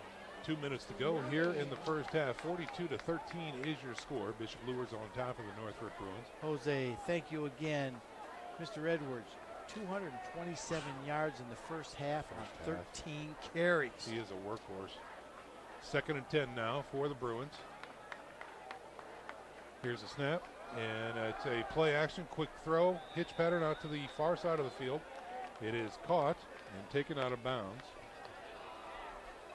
Number 13 that time, McClung, Jordan McClung. He is a junior with the catch. Call that again, a 6, bringing up a 2nd and 4. Nice call. Yeah. You give it to Edwards, play action pass, and he had me fooled. I was following Edwards. So really good call. Ball at the 48-yard line of Northrop, and here's the snap. Looks to throw, going deep left side, double coverage, and thrown out of bounds. Incomplete. And it looks like that was Barry, the intended receiver out there. And that's going to bring up a 4th and 4 now for Northrop. And it looks like with the change of helmets, the punt team is coming on. And again, remember that Mirzo is the punter and quarterback. Here's a snap, a little off center, but he does have it. Kick is away. Nice kick. Into the lights, high, spiraling kick. No chance of a return that time by Bishop Luers, and it's going to be touched up near the 10-yard line on the far side of the field. Beautiful kick. Well, Yeah. that shows his athletic ability to be able to do that. Playing quarterback and being a heck of a punter. Punched it right into the air. And here come the offensive players for the Bishop Luers Knights. With 90 yards to go here before the halftime whistle. Minute 22 left. Let's see if Coach Lindsay kind of just sits on it, or if he's going to run that 2-minute offense that he's so famous being so expert about running. 42-13 is your score. Bishop Luers on top here. On display, the running game from both sides of the ball, to be honest. And it just happens that Bishop Luers has more weapons on the ground than Northrop does. Let's see what they do here on 1st and 10 from their own 10-yard line. Here's a snap, and it is going to be a little counter coming out to the outside. Again, as a running back, that's Presley still on his feet, has the first down, and he's going to be wrapped up past the 25. And they're going to mark this as 27-yard line. And so they start the clock again as the chains are set. 1st and 10 now for Bishop Luers. Here's a snap. And it's going to be a screen out to this side, and it's caught running right through the middle of the blocks. Oh, ball is on the ground, and it is still not covered, and it looks like the Northrop Bruins will take possession off of the fumble. Adrian Scott for Northrop put his big paw out there. Number 15 swiped it, got it out, and smart play by him. So another chance here for the Northrop Bruins. As the Knights turn it over, still in their territory. They're going to put this down at the 41-yard line.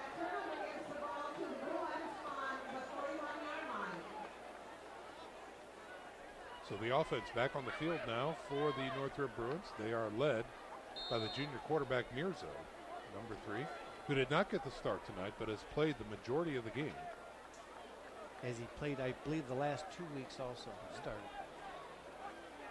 Edwards will be offset to his right with a trips package left. Here's a snap, looks to throw, throws over the middle. It is caught, and we're looking for some more room, getting the first down and more to about the 28-yard line. And let's get a number there, I believe. That may have been McClung, number 13, on the catch. Yes. Okay. Clock becoming an issue now. Here's a give to Edwards through the middle, hit by a linebacker. Bowls his way forward for a nice gain close to the 20-yard line. And a timeout on the field. 36.4 seconds remain here in the first half. 42-13 is your score. Bishop Luers on top. And Northrop wants to think about it, so they've called a quick 30-second break, so we're going to step out as well. You are listening to SAC Football on Redeemer Radio. 106. Beautiful baby, you're sweeter than strawberry pie. Just like the morning, your smile brings the sunshine. The Parkview Family Birthing Centers, with everything you need for baby, plus birth planners, expert physicians, midwives, and more for you. I'm a Parkview mom. You can be too. Learn more at parkviewmom.com. 2, 1. Back to live action off of the Northrop turnover here as both sides come to the middle of the field to prepare for a second and a long 3 now for Northrop as we wind down the first half of action. Bishop Luers 42, the Bruins 13. But the Bruins are threatening here, Mark. Excuse me, Sean. I was going to say, this is when you're secondary that you have to play deep. Nothing gets behind you in the end zone. Here's a quick hitch over to the left side. It is caught, shaking tackles. He will have enough for a first down. Get up, come on. Stop the clock. Should have got out of bounds, but They're going to have to start that clock when they set the change. The clock is starting. 1st and 10 for Northrop. Quick hitter Edwards looking for something through the middle. Won't find it. And another timeout now taken by the Bruins with 22 seconds remaining here in the first half. okay, all right. Good little drive here by the Bruins. As the teams come off to the sidelines, we'll note that the ball is resting north of the 10-yard line, call it about the 12-yard line, so they can still get another first down here, Mark, without scoring. But the idea with 22 seconds left, get it in the end zone, You're right? probably going to have to take 3 shots in the end zone. I think they're out of timeouts. I was just going to ask, do they have one left? Or Well, they took do one they have- early, remember? Oh, yeah. Okay, yeah. Yep. So they're out of timeouts. So go to the air, even though. Or a sweep, something to the Yeah. sideline, but you've got to make sure you get out of bounds. We saw how important that was last week in the Dwanger-Carroll game. That O'Keefe sophomore quarterback did an outstanding job toward the end, about that same area. Yes. He tried to get out of bounds, he couldn't, so he ran up, got his team up there, spiked it with 1.9 seconds to go. Got another play, yeah. He got another play, and what an exciting finish. That was a great game. Oh, my goodness. just a fantastic game. Those are the ones you just hate to see any team lose because they played so hard and had a well-disciplined, well-played game. Already on 2nd down for Northrop. They are out of timeouts, 2nd and long, hard count, and it looks like they might get a penalty against Bishop Luers here. They did. Wow. A red zone mistake by the Bishop Luers Knights. Moves the ball inside the 10. Foul to close to the 8. And that's that lack of discipline, Sean. Yep. I mean, just play it out. You've got less than 20 seconds left here. Be concentrating. Watch the football. On 2nd and 5. From the shotgun, here's a snap. Give to Edwards around the left side. No, fake to Edwards. Throw to Edwards. Into the end zone. Incomplete. So a beautifully executed play action there. But an incomplete pass. So they burn the down, and that brings up 3rd and 5 now. Well-designed play. It's too bad they couldn't run this to the outside, give them some more room. Yeah. It might have been a little more effective with the wide side because you had a little more room to let them run a little wider, but good play call. So again, just to recap, the waning seconds here of the first half, 17 seconds remain. Northrop threatening. They face a 3rd and 5 from the Luers 7-yard line apparently. Tough to see out there on the far side. Here's the snap. He's got pressure. He rolls to his left. He's got more pressure. Tries to get rid of the ball. What did he do? Just chuck it? He just chucked it. What happened there? And now they're calling that a dead ball when Luers was off to the races with it and preparing to score. Hey, guys. And now a flag. Godfather, help me through that. Well, the quarterback was in the grasp, and he threw over his shoulder behind him. So the Knights scooped it up, and then the ref stepped in and blew it dead. But I don't know. I don't know if that's a pass or not. I'm a lineman. Yeah, that's right. Godfather, could you hear the whistle before he flipped it over the shoulder? Let's watch the wide hat. It's intentional grounding is what they're calling against the Northrop Bruins. Yeah, he was in the grasp. All right. So, wow, that was really quite the play right there. So intentional grounding is called upon Mirzo. So now they've got to get this field goal off in a decent amount of time. Right. And let's see, they're going to put this right at the 20-yard line, and it's going to bring up 4th down for the Northrop Bruins.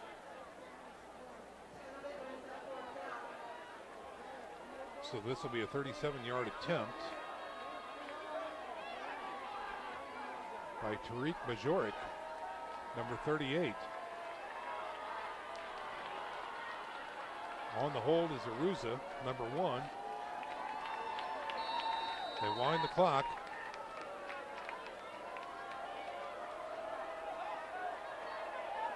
Here's the snap. The hold is up. It's blocked. No good. The ball is in the air and then trickles to the ground. And I don't know. They can't advance the. Okay, so the play is over. The defense can, the offense can. That's exactly right. And the time is out. So on the block kick, that ends the first half of action here, ladies and gentlemen, where the Bishop Luers Knights dominating the Northrop Bruins so far, 42-13. The Bruins with a late opportunity here in the second quarter, but it was all for naught as the defense holds for the Bishop Luers Knights. A lot to talk about here during our halftime presentation. It's homecoming night here for the Bishop Luers Knights, so stick around. We've got a lot to do and a lot more football action. So stick around, folks. We're back after this 1-minute break. You're listening to SAC Football on Redeemer Radio. How do you design one of the most advanced DRs in the country?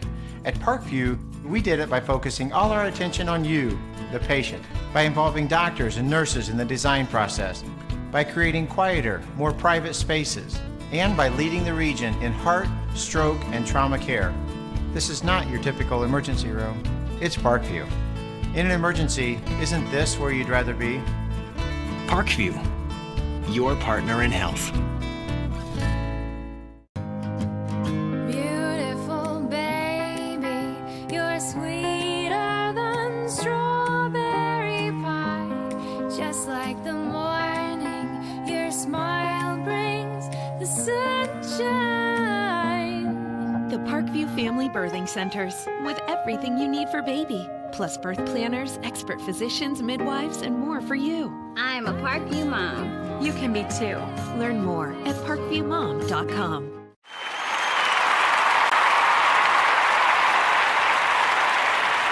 Broadcasting live from Bishop Luers High School. This is our halftime presentation where the Bishop Luers Knights are resting at 42 and the Northrop Bruins resting at 13.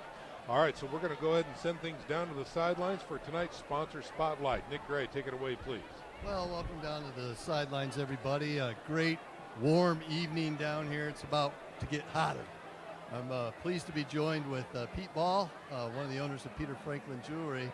I think one of the cool things this season, folks, is we're doing this sponsor spotlight. So I've been able to hang out with a lot of different people, and Pete just happens to be one of those. So, Pete, welcome to the sidelines. Thank you. I'm glad to be here, and I'm ready to have some fun with this interview. Oh, it will be. Also joining us is his daughter, Grace. Grace, welcome down to the sidelines. Thank you. Grace is a fifth grader out at St. Louis, Wisconsin, and so she's excited to be here with her dad and represent not only Peter Franklin Jewelers, but her school, too. So it's a great school. So thanks for being here, Grace. Anyhow, Pete was telling me that Peter Franklin started in 1988. That's like 24 years ago, right? At least. I think we're coming up on 30. Checking to see if you do math. So I know you guys store out in New Haven, Fort Wayne up on DuPont Road, one in Angola. You were just at the Angola store. Thank you for coming back to spend some time with us. And then maybe another one coming up here in Fort Wayne. So talk to us a little bit about the business, how it got started briefly, and things like that. Sure. Well, I when I was in high school, I was trying to decide what I wanted to do, and I thought about being an architect, and I liked mechanical drafting, and so I kind of pursued that in high school, and I liked doing metal work with my buddies. We worked on cars and body work and things like that. And after I got out of high school, I decided to try a semester at Ivy Tech with auto body repair. And I did that, and I liked it, but I didn't want to do it for a permanent job. And my mom's brother and sister were both goldsmiths. They came over from Germany in the 60s. And so I kind of was aware of being a goldsmith. And after my semester, I decided to go to school for being a goldsmith. And graduated from there and lived in Tulsa, Oklahoma for a year. It was like an apprenticeship there, and then moved back to Fort Wayne and got a job at Freeman Jewelers and worked there for a couple years. And then in 1988, long story short, 1988, I started the first Peter Franklin Jewelers, and my brother and I, a few years later, became partners, and that's kind of been the story ever since. So talking about your brother James, what's it like to work with your brother? It's not been that bad. I mean, we've been working together since '88, and it's been a little challenging at times, but overall we've been able to leave work at work and all the family functions and things. We've done very well. Well, I think one of the keys to your success has got to be your faith life. I've known you from around the different Catholic things that I showed up at and you've been at, and I've always admired you and your wife and your family, because you are true, leaders in our community, not only our business community, but also, here your involvement at Bishop Luers, your involvement at Bishop Dwanger, your involvement at your parish out in St. Louis. So what's it like to be kind of Catholic businessman along with your brother? Well, to be honest with you, confession is a beautiful thing, and knowing that that's a place I'll go when I make mistakes, it helps me to keep my life in order, and it makes it a lot easier being a Catholic. Confession for me has been one of the beautiful benefits of being a Catholic. We have great sacraments in the Catholic Church too, so yeah. Absolutely, and so I've always felt called to do more, and my wife, she became pastoral assistant at St. Louis, and both of us have taught CCD, and now my wife is leading the RCIA team, and I'm helping also, and it's a beautiful faith. It is, and so I'd admire you over the years because you got 5 kids, we have 5 kids, and it's neat. Any children in the business yet? No children in the business. It's it's been open, but nobody's been interested at this time. However, my youngest here says she might be interested. We'll see. She's got a few years to go. I lost my train. So there's your pastor over there, Father Ben Mullencamp. Hey, Father Ben, come on over. Welcome to the halftime interview. Oh, it's great to be here. You're here with one of my parishioners. Exactly. We were just talking about how great things are at St. Louis. I know you informed me a little bit before, and then we also have one of the Grace here. Oh, yeah, she's in the school. Yeah, fifth grader. When I was gone, was he telling you that things are so great at St. Louis because his wife is our pastoral associate? Is that what he was telling you, or? That and involved with CCD, and he's involved with CCD, and so. She runs our RCA program. Our little parish has 12 people going through RCIA, and I thank her so much for helping us out with that. A lot going on in our little parish. Very busy. Oh, now you're starting to sound like St. Vincent's. Oh, it's so busy. We're vibrant. Yeah, so I think it's neat that your mom's kind of in the business, and you and your brother following your footsteps and tracing it all the way back to your roots in Germany, and now being at St. Louis, Wisconsin. That's a German parish, right? It is French, but their pastor's German. There you go. So, Grace, how do you like going to school out there at St. Louis? I love it. What's your favorite part? How many kids do you have in your class, roughly? 17. Wow, that's a pretty big class, 17 kids. For us, it's a big class. We've been really blessed with a lot of enrollment. Okay. 162 kids this year, which is a lot for our little school. Well, congratulations. And it's all because of families like the Ball family. So, Pete, Grace, I want to thank you for being on the show this halftime. Also, ladies and gentlemen, just one more plug for Peter Franklin Jewelers, because Peter Franklin Jewelers, we wouldn't be able to do what we do at Redeemer Radio without partners like you. So thank you so much. Back up to you guys. All right, Nick, thanks very much for that sponsor spotlight here. This is homecoming night here at Bishop Luers High School, and this is our halftime presentation where the Bishop Luers Knights sit at 42 points and the Northrop Bruins sit at 13. Lots more to do, lots more to talk about here during our halftime show. So please stick around, folks. We're back in 1 minute. You're listening to SAC Football on Redeemer Radio, 106.3 FM. How do you design one of the most advanced ERs in the country? At Parkview, we did it by focusing all our attention on you, the patient, by involving doctors and nurses in the design process, by creating quieter, more private spaces, and by leading the region in heart, stroke, and trauma care. This is not your typical emergency room. It's Parkview. In an emergency, isn't this where you'd rather be? Parkview, your partner in health. Beautiful baby, you're sweeter than strawberry pie. Just like the morning, your smile brings the sunshine. The Parkview Family Birthing Centers, with everything you need for baby, plus birth planners, expert physicians, midwives, and more for you. I'm a Parkview mom. You can be too. Learn more at parkviewmom.com.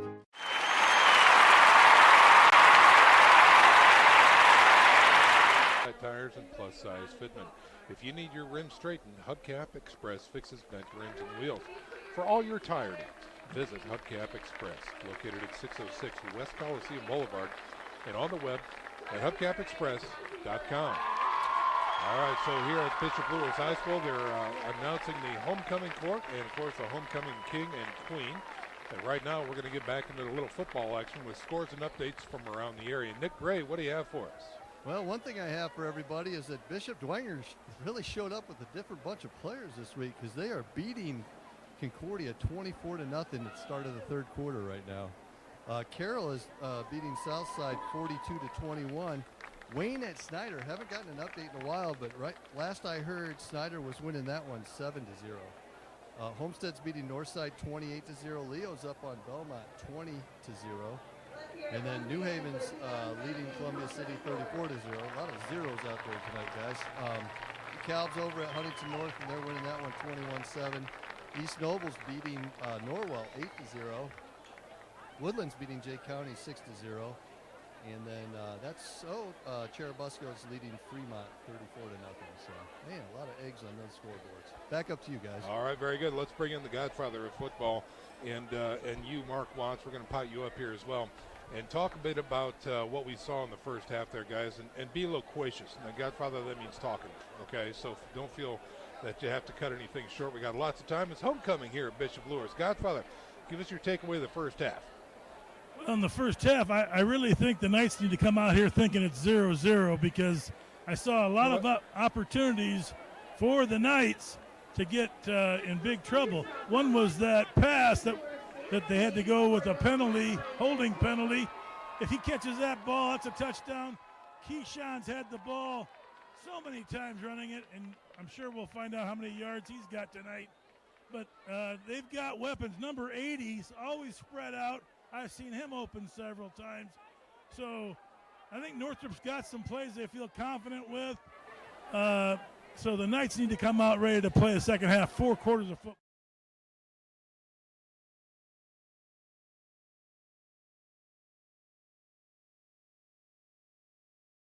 They've done that, Sean. Yep. We have not seen those silly penalties, the little procedures. You have a hold here and there. So I like that. Limit the penalties and mistakes, which they have. I said, do not rely on the big plays to dictate your offense. Well, when they work, I guess that's part of your offense. Right? But yeah. They just were on display tonight. Defensively, they've been on the field too long, and they haven't tonight. I think they've done some pretty good things. They've got some turnovers. Northrop, my key was play some defense, and again, they're not playing defense. They've averaged giving up over 42 points a game, and they've done that this half. Yeah. Offensively, they need to run the ball, and I said they need to average 140. They average 140.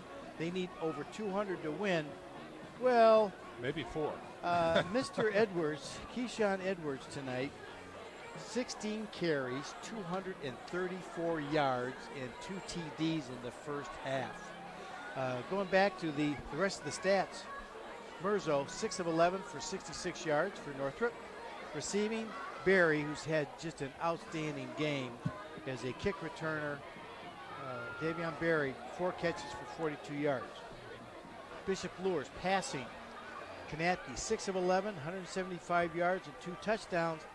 But those weren't very long. Those were just short passes to the flat or to the wide receiver on just a hitch route, and the receivers and the running backs have done the rest. So that 175 yards is a little deceptive if you really or just haven't seen the game. Rushing, Hambright, 7 carries, 102 yards, 2 touchdowns. And the thing with him, we saw him earlier. He was a little gimpy, and we haven't seen him in a couple of weeks. He is full speed now. You could just tell. It's a real deal. And receiving, Childers 3 catches, 49 yards, and I will add, Jose didn't put this in there.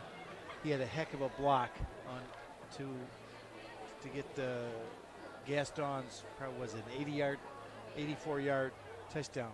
So little throw and catch. So what I saw tonight, Luers is doing some good things, but the best thing I like about it, they're just playing more discipline, Sean. Sure. And I think it's evident tonight.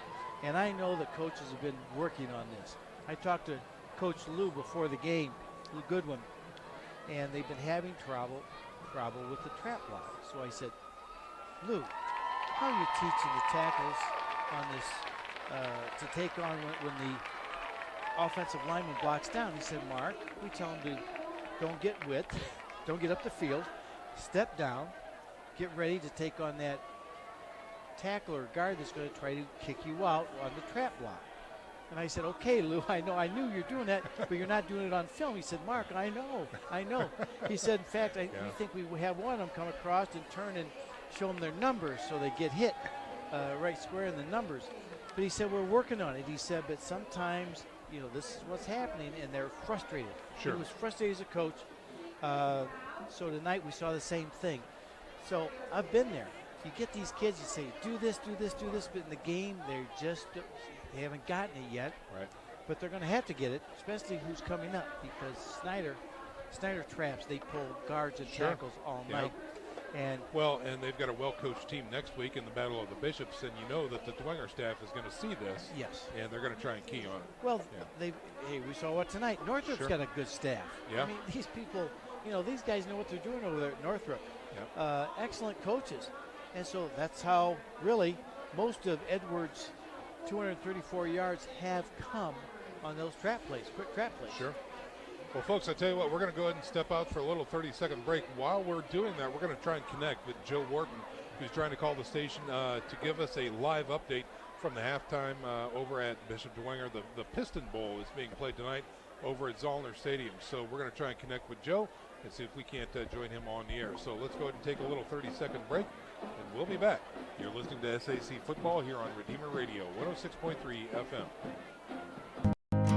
Beautiful baby, you're sweeter than strawberry pie. Just like the morning, your smile brings the sunshine. The Parkview Family Birthing Centers, with everything you need for baby, plus birth planners, expert physicians, midwives, and more for you. I'm a Parkview mom. You can be too. Learn more at parkviewmom.com. And we are back to live action here at Bishop Luers High School. We're going to try and get a hold of Joe Wharton as quickly as humanly possible so he can give us an update regarding that Bishop Dwenger score. But a reminder, folks, here, a great weekend of football for you Redeemer Radio fans. We've got not only tonight's action, but also tomorrow. It is the University of St. Francis back home again at the friendly confines of Bishop John M. Darcy Stadium with a noon kickoff. And so Joe Parson and I will go live at 11:45. Should be an absolutely beautiful day. So again, if you aren't going up to the lake, and who wouldn't want to, sunny and 85 degrees again. But hey, come on out to Bishop Darcy Stadium and watch some tremendous national championship level football right here in Fort Wayne. And then of course again on Sunday we've got the Stars of Tomorrow on display in CYO football. Eric Pete with the call on that one for your brunch time special at 11:30. So check out CYO football here on Redeemer Radio. And of course it is a beautiful time of year. Officially fall now. You wouldn't know it by the weather today, but fall always brings some great time around Bishop Luers High School, and this is one event we try not to miss, and that's the annual Bishop Luers Men's Night. It is a smoker on Saturday, October 21st. All men 21 and over are invited to join us under the big tent near the Bishop Luers Gym. You can enjoy college football on the big screens featuring the USC Trojans taking on the Notre Dame Fighting Irish. A mass begins at 5:45 in the school chapel with football festivities underway at 7. Tickets include all your beverages and food for only $25. Raffle drawings include a large screen TV and many other items. All proceeds help support Bishop Luers Athletics. Tickets available through the athletic office or at the door as well, or go see the Godfather of football. He can hook you up with those tickets as well. So again, that is Saturday, October 21st, right here at Bishop Luers. We're going to step out for another 1-minute break, so stick around, folks. More football coming up very quickly right here on Redeemer Radio, 106.3 FM. How do you design one of the most advanced DRs in the country?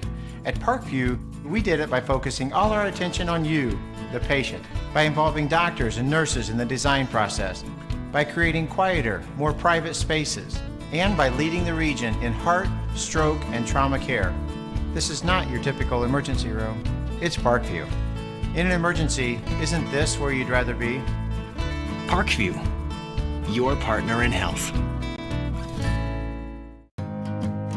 Beautiful baby, you're sweeter than strawberry pie. Just like the morning, your smile brings the sunshine.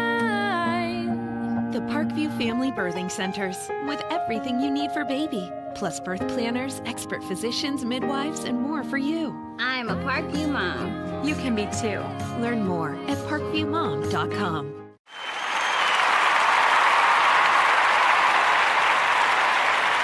Now, and not to say that is shocking, but we just thought that going into the contest that the Concordia Cadets were favored, and clearly the Saints disagreed with us.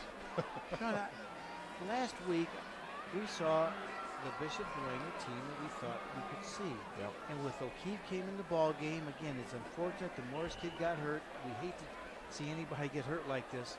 But he came in, and it was a different offense. And tonight, what is 24-0 at half? I think so, Dwenger's something up. like that, yeah.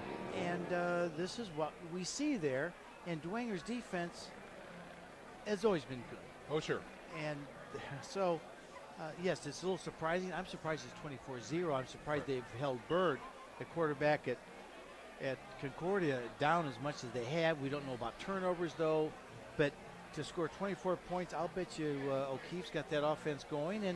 And I'll be anxious to know if they're running any option at all. Right. And one of the things we did see, you talked about keeping the offense going, is he brought fire. He brought momentum. He picked the kids up, tried to put them on his back. And showed an amazing amount of confidence and poise, especially in a sophomore quarterback. So, kids can feel that, they can sense it, and that's something that they can rally behind. And he did that with hardly taking any snaps. Yep. So he had full week of snaps. The last drive, all of us at Redeemer Radio, the people that did that game, we just kept talking about it because how impressive he was that, he drove his team down there with a chance to win. Yeah. And he gave them every opportunity to bet. win there. Unfortunately, the Saints ran up against a Tranquil, and that was it. But again, hats off to the sophomore quarterback. He nailed it right on the head mark, giving them a chance to win. And that's all you can do. With the Absolutely. backup. Let's go down to the Godfather. What do you have, Godfather? Hey, guys, I got Coach Lindsay down here. Just caught him before the half starts. There's no need to talk scheme. Fell offensively and defensively. The guys are in position.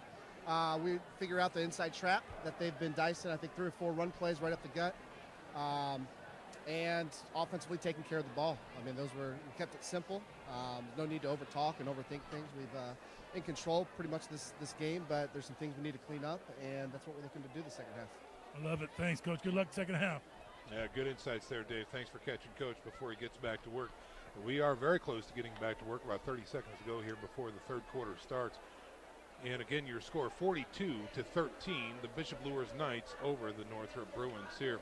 And as we get back to live action, I don't know if we're going to be able to check in with Joe, but maybe sometime during the night we can figure that out. So anyway, here we go. We've got a ball game on our hands right here at Bishop Luers. And again, a reminder, next week here on Redeemer Radio, the football action starts at 6 o'clock with Tailgate Talk.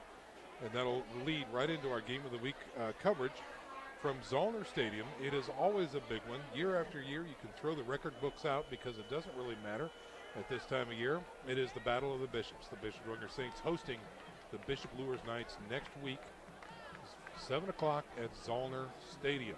This, if these scores continue the way they are, If Dwenger wins and Luers wins, that's going to be a pretty big game next week, a key game in the SAC, and just keep momentum going for both schools. Right. All right, so we are back to live action. Northrop prepares to kick the ball away. And Bajork's kick is in the air. It's a short end-over-end kick. It hits the receiver, and Gaston has to run up and cover it past the 30 to about the 32-yard line. So a little scary moment there to start the second half, but Gaston was able to cover the ball, and here come the Knights on offense. It's interesting what Coach Lindsay said. We didn't have to talk scheme. We have to just clean things up. And this is just what we've been talking about. Be disciplined and just do your job. Yep. And that's what he talked to him at halftime, especially on that trap. So they know what's going on. We can see it up here. And they're saying we just cannot give 270 yards to a running back and a half. Wildcat here, as this is going to be a direct snap to Ty Hambright, who's going to go around the right side. Gets into the secondary, still on his feet, out to the edge. He's got one man to beat, and I don't know how he got out there, but he went from the flats out to the sidelines in a matter of a blink of an eye, and a huge first down and more for the Bishop Luers Knights to start the second half, all the way to Northrop territory, down to the 42-yard line. And who saved that touchdown? Davian Barry, number 7. You know, Sean, what I like about this, he showed it the first play of the first half, first play of the second half. Right. Bishop Dwenger now is going to have to take time out next week in practice to cover it. That just in specific case. play. Yeah, a 29-yard run that time. And here's Norman Knappe now in the shotgun, looking to throw. Quick screener, got his man, and again, that's Hambright trying to get some more room. And he's going to get some good positive yards, 4, possibly 5 that time, inside the 40, down close to the 36. James Jones, the defensive end, number 81, 6'2", 175. He had him, and all of a sudden, Hambright slipped him, and he looked at his hands. I saw him. He was like, where'd he go? I thought I had him in my hands. That's how slippery he can be. Yeah, so 2nd and 5 that time on Hambright's 5-yard gainer. Ball resting at the Northrop 36 already. Split backs in the backfield. 2 wideouts to the right, 1 wide left. From the shotgun, they fake once. They go to the left side, and he's got the edge and more. He's going down. He's inside the 20. Makes a move back to the middle. He's got daylight. Touchdown.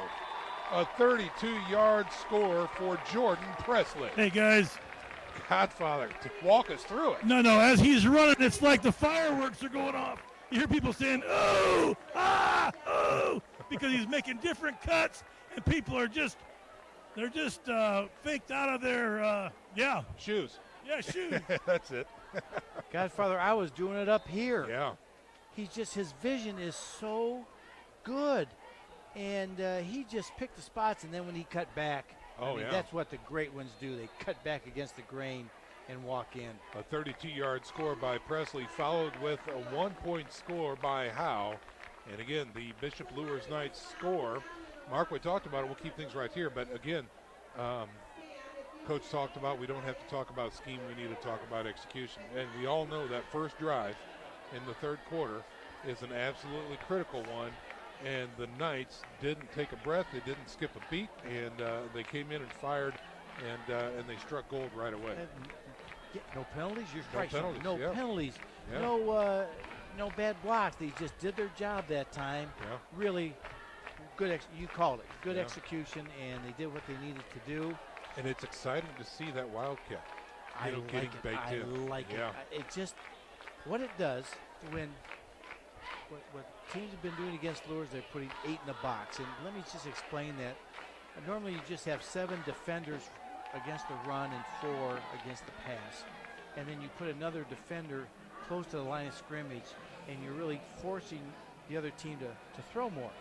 So that's what that 8 in the box is, or 7 in the box. It's just close to the line of scrimmage.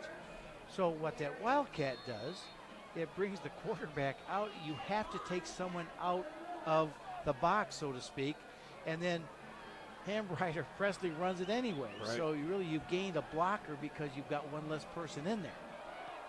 Howe's kick is a low liner, takes a bounce and trickles into the, does it get into the end zone? No, they have to pick it up. Okay, no, finally the white hat says yes, touchback. So it was right there. It was a very close call as the Northrop return man went down to get it. right when the whistle blew. So no return that time for the Northrop Bruins. This is homecoming again, and boy, are the homecoming people happy tonight. Boy, oh boy. Always like to see a lot of scoring. Yes. Good football. 49-13 is your score. In case you're just joining us, the Bishop Luers Knights on homecoming, having their way with the Bruins so far. A lot of football yet to play. And we've got a new quarterback now for the Northrop Bruins here. Here's a snap, quick give. Edwards spins out of one tackle, gets wrapped up by Easley and falls forward for a gain. New quarterback that time for the Northrop Bruins, now going over to the sideline, maybe just getting another play, but that's Cameron Roach, number 14. He is a sophomore, checking in at 6 foot 190. Not his first snap of the night.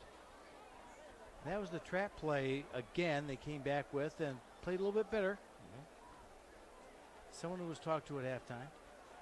So Mirzo and Shanley now not on the field for the Northrop Bruins. As Roach is in the shotgun, Edwards behind him, offset to the left. Here's a give to Edwards. They try the middle again. He gets stood up and pushed back. He will get north of the 25 for a gain of maybe 1. Brings up a third and very long 3 now for the Bruins. Contrast Jordan with the stop there. The 5'11", 185-pound safety. Ball resting at the 27-yard line. 3rd and 3 as the Bruins break huddle. Twins right and left. Single setback, offset to the left. Roach the quarterback now to start the second half for the Bruins. Looks over the defense. Here's a snap. He rolls back, looks to throw, guns it right, and over the head of the intended receiver. Little six route there. His intended receiver was number 7 that time, Barry. We've talked about him all night long, but that connection was just not there, and the punt team comes on. Tom Easley, inside linebacker, the senior leader for the Bishop Luers Knights on the blitz that time. Presley and Gaston back deep, standing around their own 45-yard line for the Bishop Luers Knights. How'd you like to keep kicking to those guys? Here's a snap, a little low, but good. The kick is away, and this one is going to be taken by Gaston. The ball is on the field and then picked up, and then a flag comes out. He was stuck right when he got the ball. Did he call for a fair catch? Kind of. Okay. enough that a flag was thrown. So yeah, it was. He kind of waved. Well, the ball popped out and was covered, but the flag did come out. So this is going to be a penalty against the Northrop Bruins and more yardage for the Bishop Luers Knights as Kanapke comes onto the field and awaits the assessment. No, I shouldn't have made fun of that, but it wasn't. You know, you're supposed to put your arm up and just wave it. Yeah, big time. And I don't quite know what that was. It wasn't a wave. Like he had a fly in front of his eyes. You just can't. So they move the ball deeper into across the midfield stripe into Northrop territory. Ball resting out the 44-yard line. Good field position for the Knights again. Another short field coming up for the Knights. They're already leading 49-13 here in the third quarter. Kanapke in the shotgun with split backs. Play action, rolling right, has some pressure, goes back left, looking downfield, getting a block or two, has to tuck it and run at the 40, the 35, running out of bounds near the 30-yard line. Good choice by Kanapke. He looked right. Nothing there, nothing there. Got some pressure, flushed out to his left toward the Luers sidelines, and he just kept it. Yeah. Boy, that'll never hurt you. No, you're right. And earlier in a couple of games that I've watched, he's probably thrown that and inadvisedly. So good choice by Kanapke. Gets a first down. They mark it at the 31-yard line. 2 first downs in a row now for the Knights. Here's a snap and a quick give. Left side, looking for some room and not finding much that time is number 12 for the Bishop Luers Knights. That is their all-around playmaker, Zach Robbins. Zach Robbins, you have to keep that fullback happy. So throw him a ball once in a while, give him one, then he'll keep blocking the rest of the night. That's what the fullback in the Bishop Luers attack does. He blocks. We'll call it a loss of 1 actually for Robbins that time, bringing up a 2nd and 11 now. And as Kanapke comes in with the play from the sidelines. It's going to be a trips package to the right with a single setback with Robbins. Here's a snap. He looks to throw on 2nd and long, going down the seam. Oh, just overthrown. Update. Crossing route that time by Hambright is incomplete, and that's going to burn down and bring up a 3rd and 11. Let's check in with Nick Gray. Well, guys, Snyder just scored, so right now that one's 14-0 against Wayne out at Spooler Stadium. So looks like the Panthers are starting to wake up in the 3rd quarter. Also, Dwenger came out and scored in the 3rd quarter, so they are beating Concordia 24-0. Back up to you guys. All righty. Dave X called it that he thought Wayne could give Snyder a good ball game, and Snyder had a one short week of practice, and that stuff happens. On 3rd and 11, here's a little draw screen on the left side. Robbins has it, shakes a tackle, looking for a block. He's got it, gets down to the 25, dives to the 23. They needed to get down to the 21, so he's going to be a little shy here on 4th and short. And let's see, are they going to bring in Howe to chip one in, or are they going to keep going? They're probably going to keep going. They're going to keep going. 4th and 2 officially from the yard marker.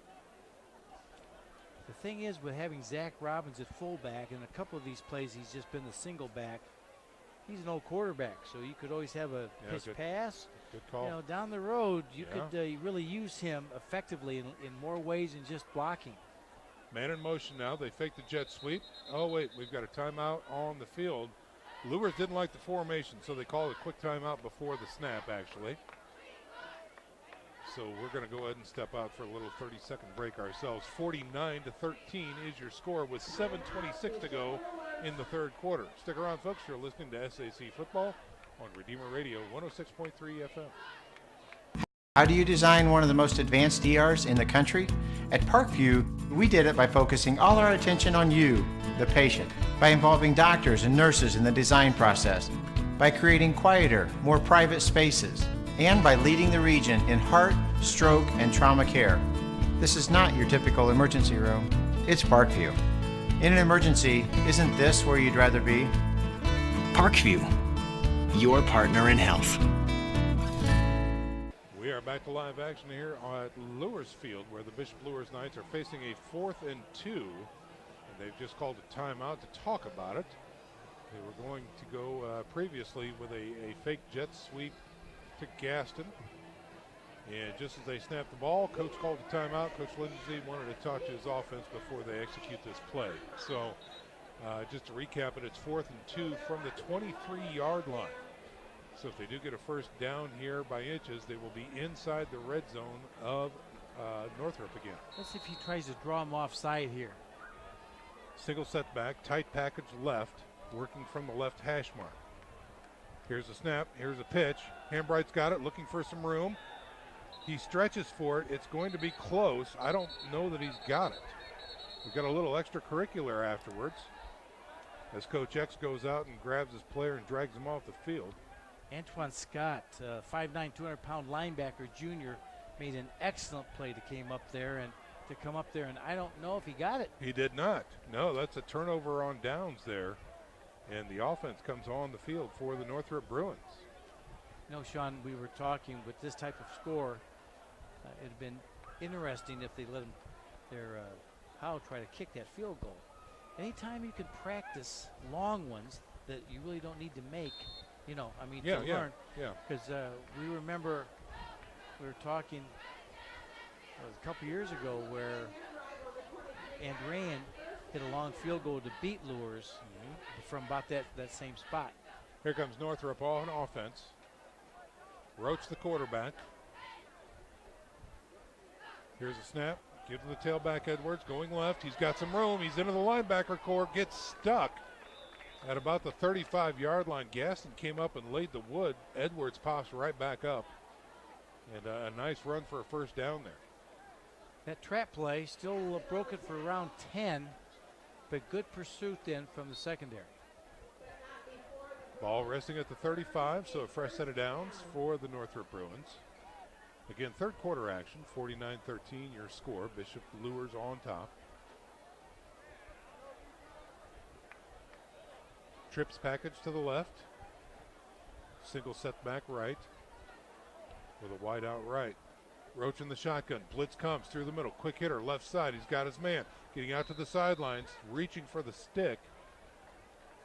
Let's see where he stepped out. He might be shy of it by quite a bit, actually. Being a defensive coach, Sean, this is something that I'm watching. I think you could time the young quarterback for Northrop's hands. When he moves, they're snapping the ball, and I think you can anticipate I think you're right. a snap there. Yeah. Smith, the receiver that time, gain of 5, out to the 40-yard line for Northrop. Trips package right now with a single setback. Roach in the shotgun. Luers showing blitz. Oh, it's a high snap. He's got to go back to get it. He's got pressure. He gets knocked away from the ball. It's still loose. It's picked up by Bishop Luers and covered. And Luers has the ball inside the Northrop 25. Oh, it looked like a good snap. I just think the young sophomore just didn't get his hands up. I mean, it might have been a little high. A little high. Manageable, but a little high. But again, bad snap that time, resulting in a turnover. And Luers offense now back out onto the field. Kamari Harris, number 21, on the fumble recovery that time for Bishop Luers. And now let's see. Yes, it is still Norman Knappke coming out here. 6.5 to go in the third quarter. 49-13 your score. And Luers now with the ball again just outside the red zone of Northrop.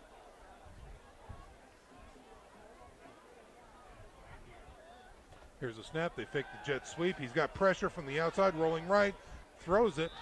Incomplete, flag coming out. That's going to be a grounding penalty against Knappke. Yeah, he should. No, he should have thrown. It looked like he threw it from his hip. Yes. It just looked funny. I'm not making fun of anybody, please. It looked funny from up here. Like he's going down. I mean, he didn't have a prayer. No. Just eat it. Yep. So from the spot of the foul, again, the Luers Knights will play behind the sticks, as we say, and move them back north of the 40. Right, because you lose the down. Yeah. So it's all the way out to the 42-yard line now.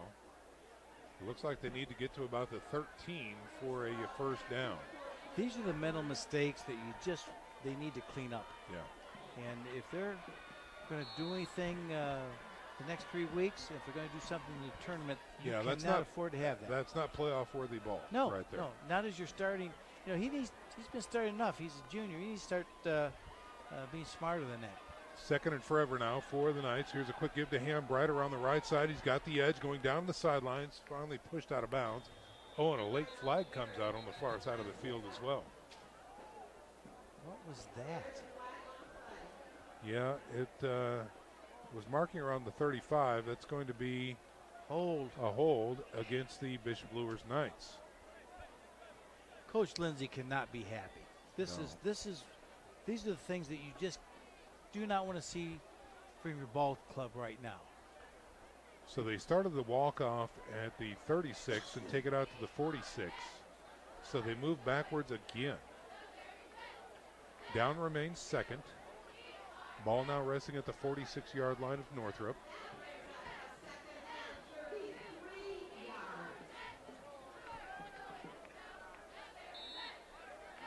Here come the Knights as they break huddle. That was Mrs. Kiefer. Second and 33, in case anybody missed that. Split backs. Here's Knappke.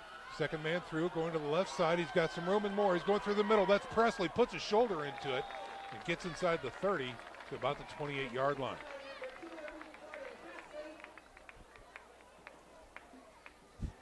All kinds of weapons on display tonight for Bishop Luers. I've got to chuckle about Mrs. Kiefer, who's a great principal here for years and years at Bishop Luers. Head cheerleader, by the way. And Steve, head football coach, won a state championships here.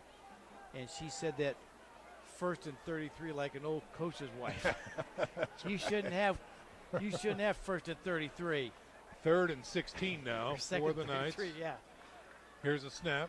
Rolls to his right. Here's a screen. Left side. He's wide open. Presley has nobody around him. He's inside the 10, the 5. Touchdown. Just that easy. I've never seen. There's a flag. There's a flag down by the 10. I've never seen someone that wide open. No, there was nobody around for 15 yards.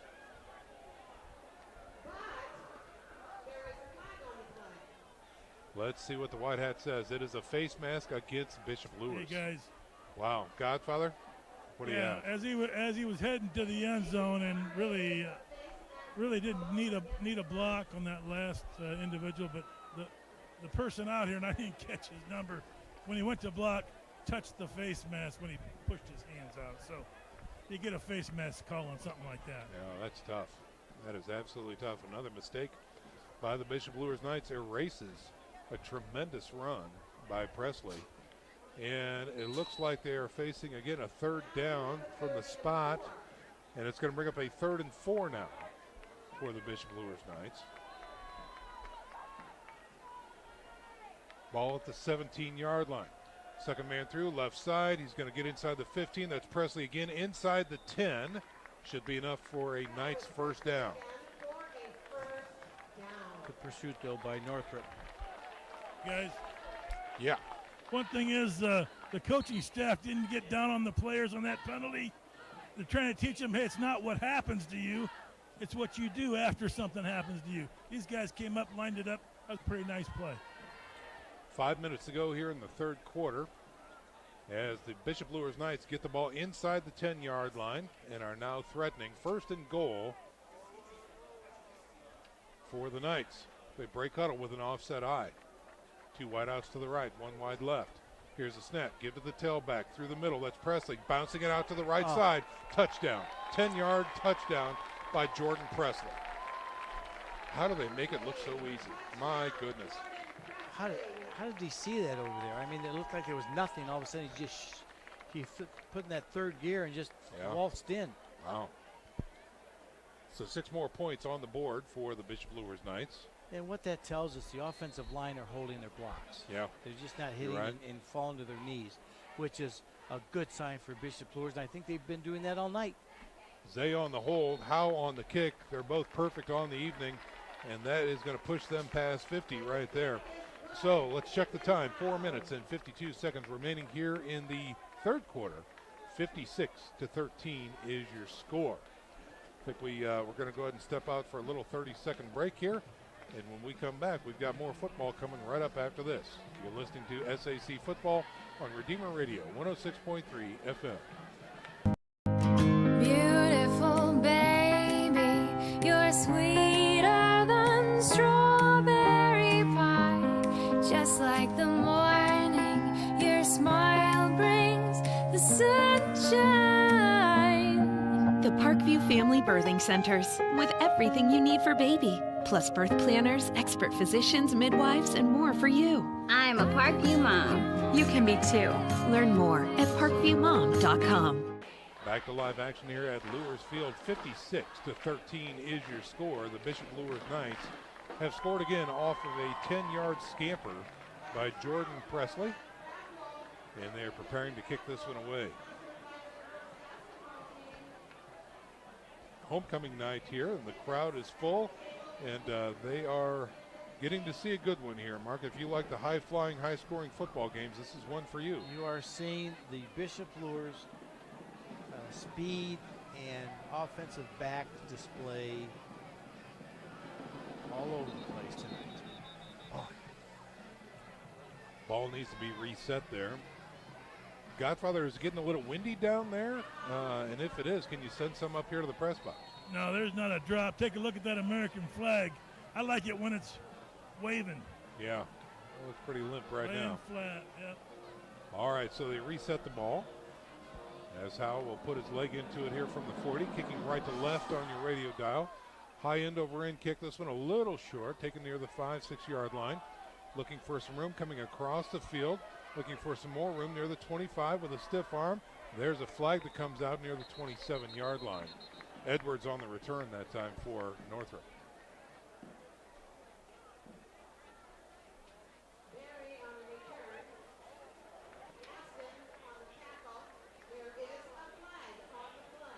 right, so we've got a flag on the play. Godfather, did you see the call down there? Yeah, they're going to call face mask on that one. This arm grabbing, they're going to get some things like that. All right, so let's see where the assessment that'll be against the Northrop Bruins.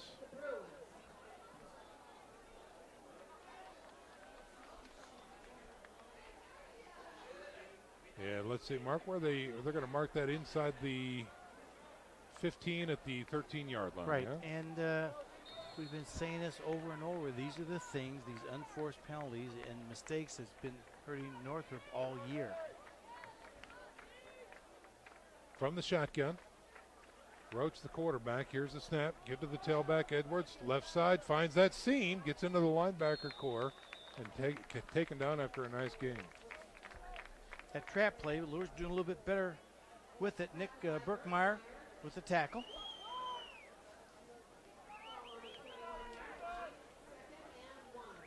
So they take a 9-yard gain that time. Out to the 21-yard line. The 22 will get them some fresh downs here. They break huddle, come out with twins right and left in a single setback, offset to the right. Roach in the shotgun. Here's the snap. Again, give to the tailback. Left side's got the first down and more. He's off to the races near midfield. Spins out of a tackle. Past the 50 into Luers territory near the 40-yard line. Kamari Harris saved a touchdown. I was just going to say he needs a little bit more to break 300. He had 234 yards. This is Edwards, Keyshawn Edwards. At halftime, he had 234 yards, and that probably he's going to be close to 300. Wow, what a display he is. A 39-yard scamper that time by Edwards. And he is putting up some big numbers tonight. He could be getting that a boy next week. On 1st and 10, Northrop in Luers territory. Here's the snap. Again, give to Edwards, this time right up the gut. Gets the first down, tries to break it out left, but drags the tackler with him and is dragged down inside the 30, close to the 28. Northrop's offensive line is doing a good job there. They're sustaining their blocks, and no one's going to get close to 300 yards without good blocking. So we should have pointed that out tonight. Northrop's offensive line, run-wise, have done a really nice job. It's been those little mistakes and penalties that's really hurt them. Yep. 1st and 10 now at the Luers 35-yard line. Or check that. 27-yard line. Here's a give to the tailback around the right side. Falling forward inside the 25. Down to the 24.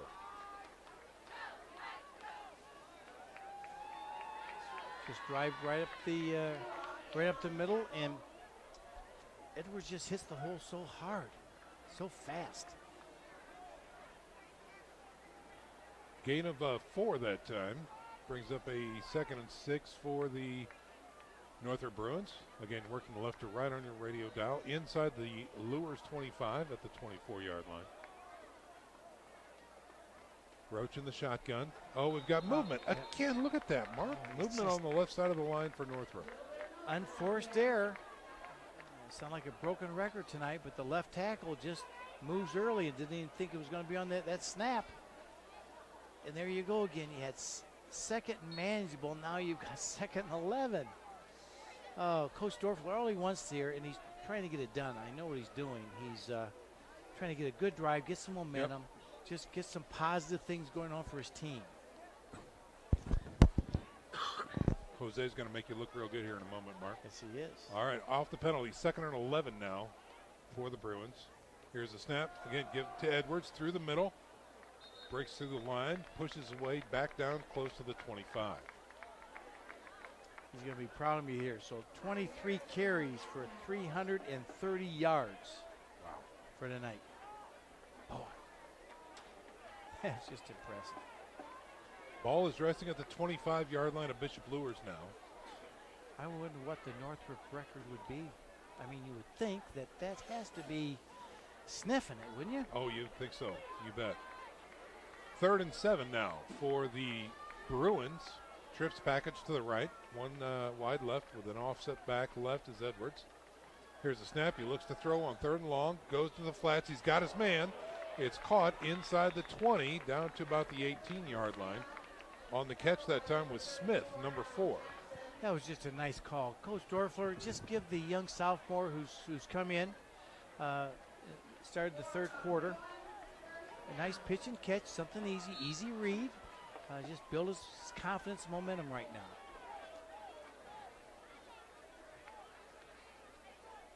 Here comes the play. Fresh set of downs for the Bruins.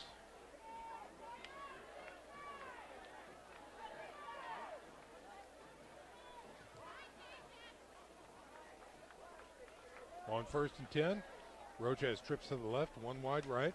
Here's a give to Edwards through the middle, dancing through, waiting for his blocks. Very nicely executed, down inside the 10 to the 8-yard line. That trap play again has been very, very successful all night. Gets another 10. So that's going to bring up a 1st and goal for the Bruins. You know, Mark, one of the interesting things you see here, especially, you know, as the game wanes on, as well as the O-line is doing for Northrop, boy, they're leaving it for the snaps because they are walking back to that huddle. They're darn near out of gas, it looks like. Yeah, they're saving it all for the whistle. Great observation. Trips package to the left. On 2nd and inches, actually, and here's a give to Edwards, who will get the 1st down. Breaks free, gets into the end zone. Touchdown. Go ahead and give it to him. They gave it to him. Edwards with a hard-fought 10-yard run that time, and the Bruins score 6 more. Oh, you just wanted to get that touchdown. He was heading in there. He did a complete 360 in the air and got in the end zone. Nice run, nice offensive series there for Northrop. 56-19 is your score now, awaiting the PAT.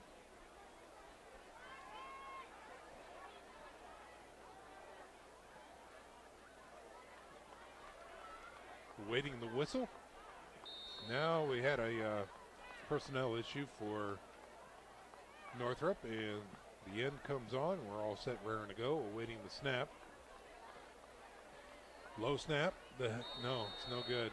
It just was no good. All right, we're going to go ahead and take a little break here. 56-19 is your score. The Bishop Luers Knights over the Northrop Bruins. Stick around, folks. We're back in 30 seconds, and you are listening to SAC Football on Redeemer Radio 106.3 FM. How do you design one of the most advanced DRs in the country? At Parkview, we did it by focusing all our attention on you, the patient, by involving doctors and nurses in the design process, by creating quieter, more private spaces, and by leading the region in heart, stroke, and trauma care. This is not your typical emergency room. It's Parkview.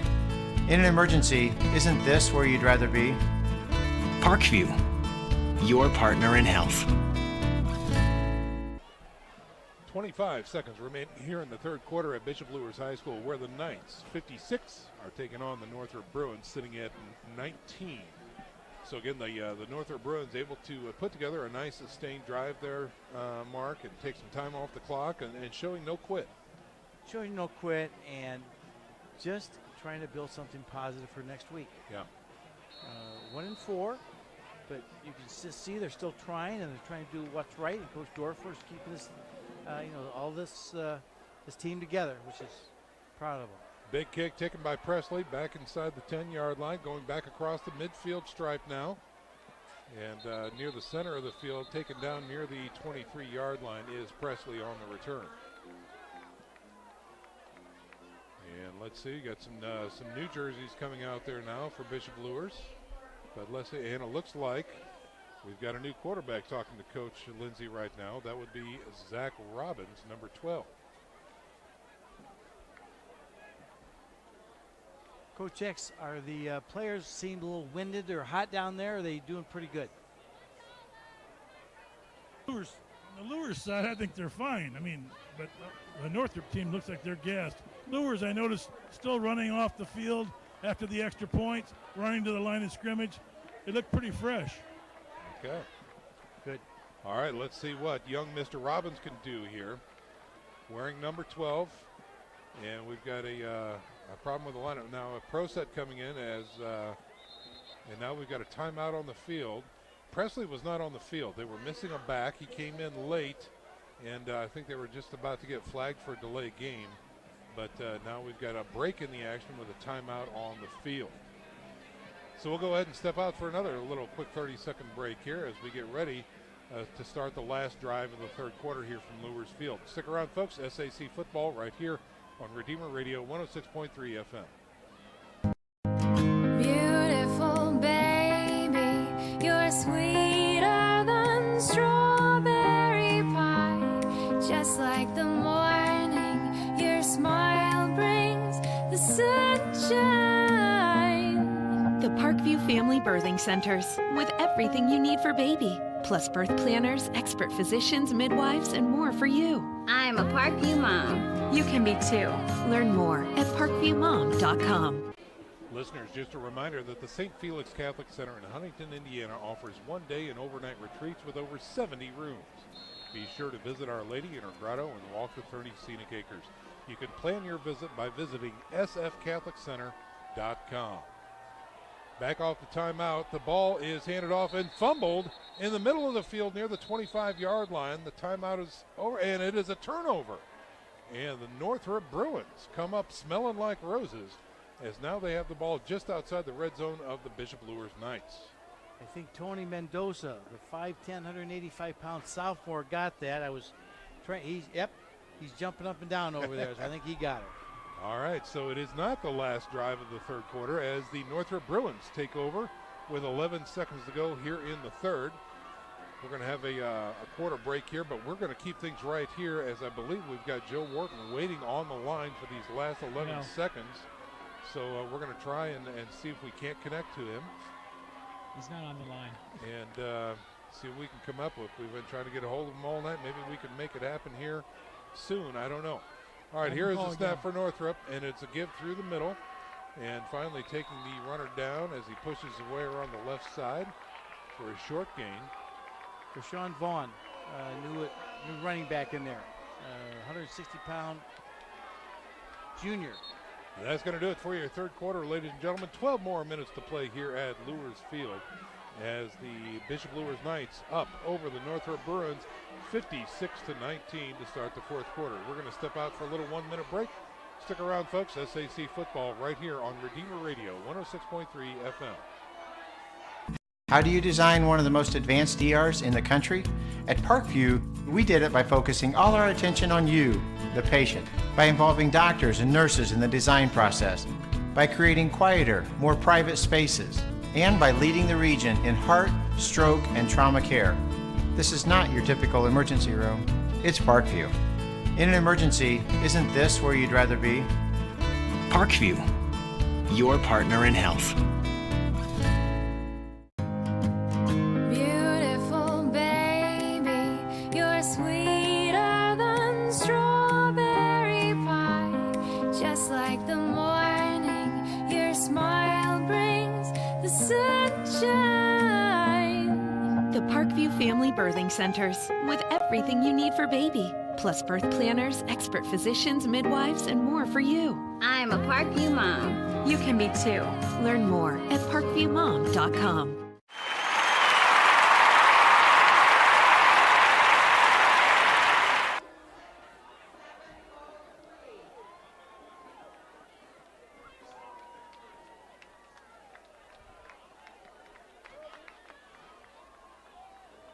I'll put you on the air, and I'll tell you when he's ready to go on, okay? Okay. 5, 4, 3, 2, 1. We are back to live action here at Luers Field at the start of the fourth quarter. Roach has an option to the right side, decides to keep it, and falls forward for a gainer there. Again, off of the turnover now. Northrop set up fairly well. Facing a 3rd and 4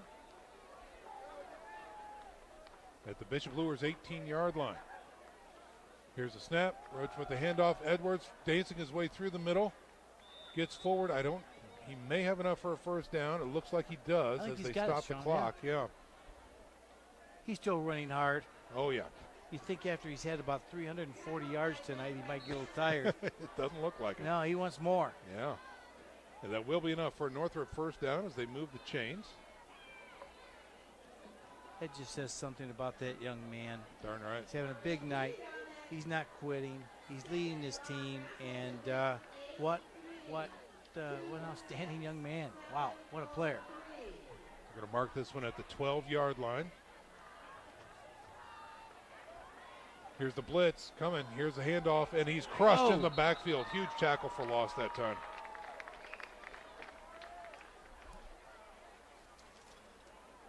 Kamari Harris, we've called him a lot tonight. Yeah, there was 3 black hats in the backfield, including Dom Easley was back there as well.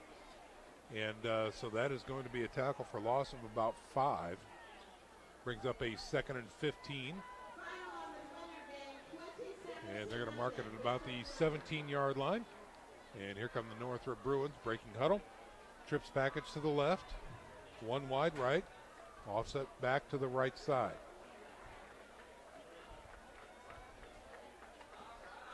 Roach is the quarterback. Here's a snap, quick screen out to the left side.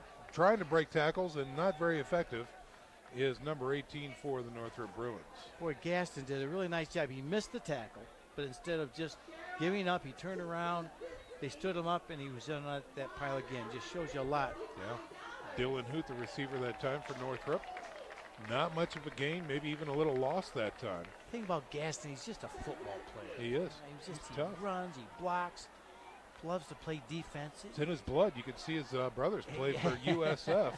Boy, they are just playmakers. So another little loss on the play. Takes the ball out to the 20-yard line. On 3rd and very long now. Here's a snap. Another carry this time by the tailback. He stood up and taken down hard. That's Vaughn, Rashawn Vaughn. He is a 5'9", 160-pound junior on the run that time for Northrop. That's your freshman, Sean. Rectanus. Godfather, what do you have? That's what I was just going to say. That's your pup. Freshman Ben Rectanus, 6'3", pup, 297 pounds. He was in that shuffle we talked about on Tailgate Talk. He's part of that shuffle. He's been very integral. Love saying that name. I'll tell you what, these Knights they're very active. I mean, the question was, are they tired? They're active. On 4th and forever, the Northrop Bruins are going to keep their offense on the field. Here is a snap from the Luers 20. Ball is hit as it's released. Quarterback has to cover near the 25-yard line, and that's going to snuff that drive right there. We're going to go ahead and try and connect with Joe Wharton, who's got an update from the Bishop Dwenger game. Joe, are you on the line with us? And I don't hear Joe, Sean. Maybe if there's another button or two to press, maybe we can get a hold of Joe. Been trying all night. We're going to keep trying as we call the game here. It's 25-yard line, 1st and 10 now for the Bishop Luers Knights. And again, backup quarterback coming in for the Bishop Luers Knights is number 12, Zach Robbins. So Robbins will break huddle. He's going to be in the pro set with 2 backs behind him and 2 wideouts to the right side. Last time they were on the field, they had a bad handoff. Here is a play action. Robbins looks to throw, rolls right, throws to the flats. Just overthrown and incomplete. Was going for Jamek Johnson, number 13 that time. Luers has a bunch of new players in there right now. Yeah, it's got the roster out. Yep. Mom and Dad, they're saying, oh, my son's actually playing tonight. That's exciting. Nate Moore, number 16, checking in for the Bishop Luers Knights. And I think it's good that they're giving the quarterback some true good looks. Zach Robbins in the game type speed. 2nd and 10. Robbins in the shotgun. Here's a snap. Delay 1. Go to the right side. We've got the end around. Looking for some more room. Nice run that time by Contrail Ash Jr. Number 25. Gets north of the 30 to about the 33-yard line. And that's going to bring up a 3rd and short for the Knights.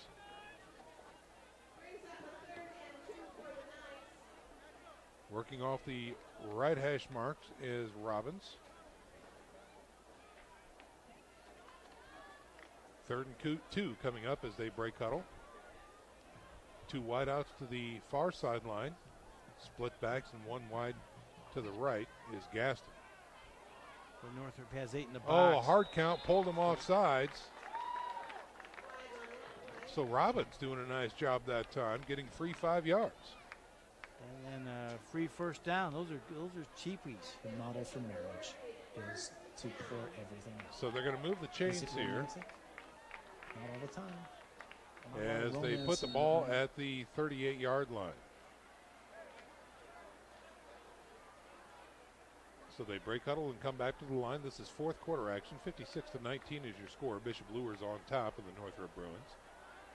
Same formation, split backs. Robbins now, blitz coming. Here's a snap. Again, give to the tailbacker on the right side. Close to the 40, but just shy. So not much of a gain there. Gain of 1, maybe 2. Rashid Moore with the tackle. The 6'1", 290 junior. We've called him quite a bit tonight, too. He's had a very good game. Contral Ash again on the carry for the Bishop Luers Knights. Things are slowing down a little bit here, Things Sean. are slowing down. They're keeping it on the ground as much as possible. We've got 6.5 to go in the contest. It's basically academic at this point, 56-19 the score. Pretty soon we need to talk about next week because I want to talk about that game. Yeah. Here's again the snap, and it's going to be a little bobbled handle that time. Robbins trying to make a silk purse out of a sow's ear, trying to dance around on the backfield, and a flag comes out late. And he's going to get back to the line of scrimmage and not much more there. All right, so next week, at Zollner, both Bishops are going to come off good wins. Probably Dwanger's win will be a little bit bigger than this one. In my mind, that is a signature win right there. In my mind, I'm going to check out game film this week for sure. When I talked to Coach Schwarzkopf before the game last week, he shared some things with me. I promised him I wouldn't say anything because I understand as a coach that you want to have some confidence. But he wanted me to know that they found something that they really felt was going to change, how they did some things. Yeah. And you saw it last week. Sure. And again, you saw it this week. And I think they had 5 picks, so the defense was playing well. And Concordia, we talked about him. Bird, he's getting better. Well, he went back the other way. Right. And I think I mentioned at tailgate talk, he's had 10 fumbles. He lost 5 of them. And he had like 8 interceptions. So he was prone to that type of game. Right. Dwanger took advantage of it. In a big way. Right. Yeah. So Dwanger's coming off the battles of the Bishops anyway. It's just a big game. Yeah. Now we've got 2 teams that aren't going to win the SAC. Right. But to win this trophy and to get some momentum now going these last 2 games is going to be huge. So yeah, well, and both of these teams have Snyder coming up as well. Right, that's what I'm saying. Yeah, so next week it should be a whale of a contest, and we will look forward to calling that one from Zollner. Again, Tailgate Talk starts at 6 o'clock with live game coverage starting at 7. As the second teamers now back on the field for the Bishop Luers Knights. After a penalty, they're facing a third and very long. Robbins as the quarterback with a single setback now. Again, the snap's not very crisp for Robbins as he has to go after, get him, throws to the flats, goes up and gets it as his receiver, and coming down with it after a nice catch that time. Let's see, that was number 13 on the catch. That is Jamek Johnson, with a nice catch. It will bring up a 4th and long. They didn't get any of the penalty yardage back. And it looks like Peyton Howe will be in to kick this one away for the Bishop Luers Knights.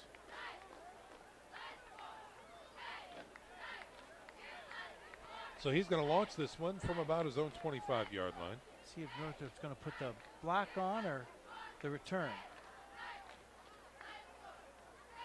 Is this Luers' first punt of the night? Yes, it is. First punt of the night here in the 4th quarter. And here is the kick. And it's going to be taken, fair catch called for at the 28-yard line. And a late flag coming out for some reason.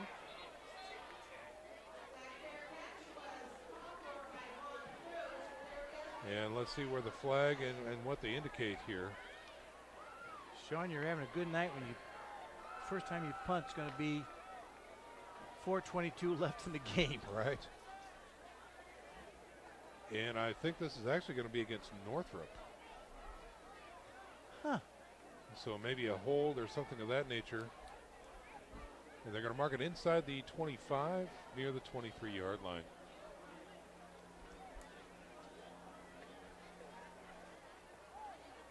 And that is a 5-yard variety. So interesting call there. I didn't really catch what that call was. It doesn't really matter at this point, Mark. They put it down at the 23-yard line. And here comes Northrop on offense.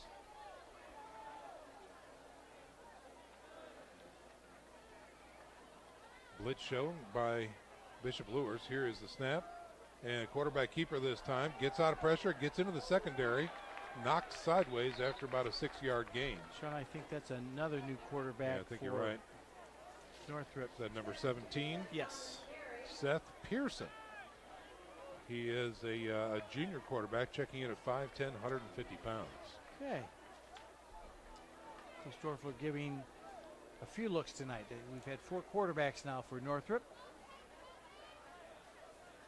Let's see what the young junior can do here.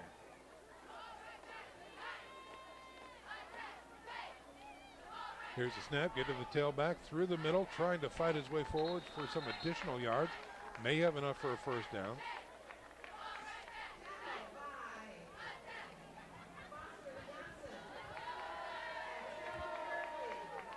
Want some updates?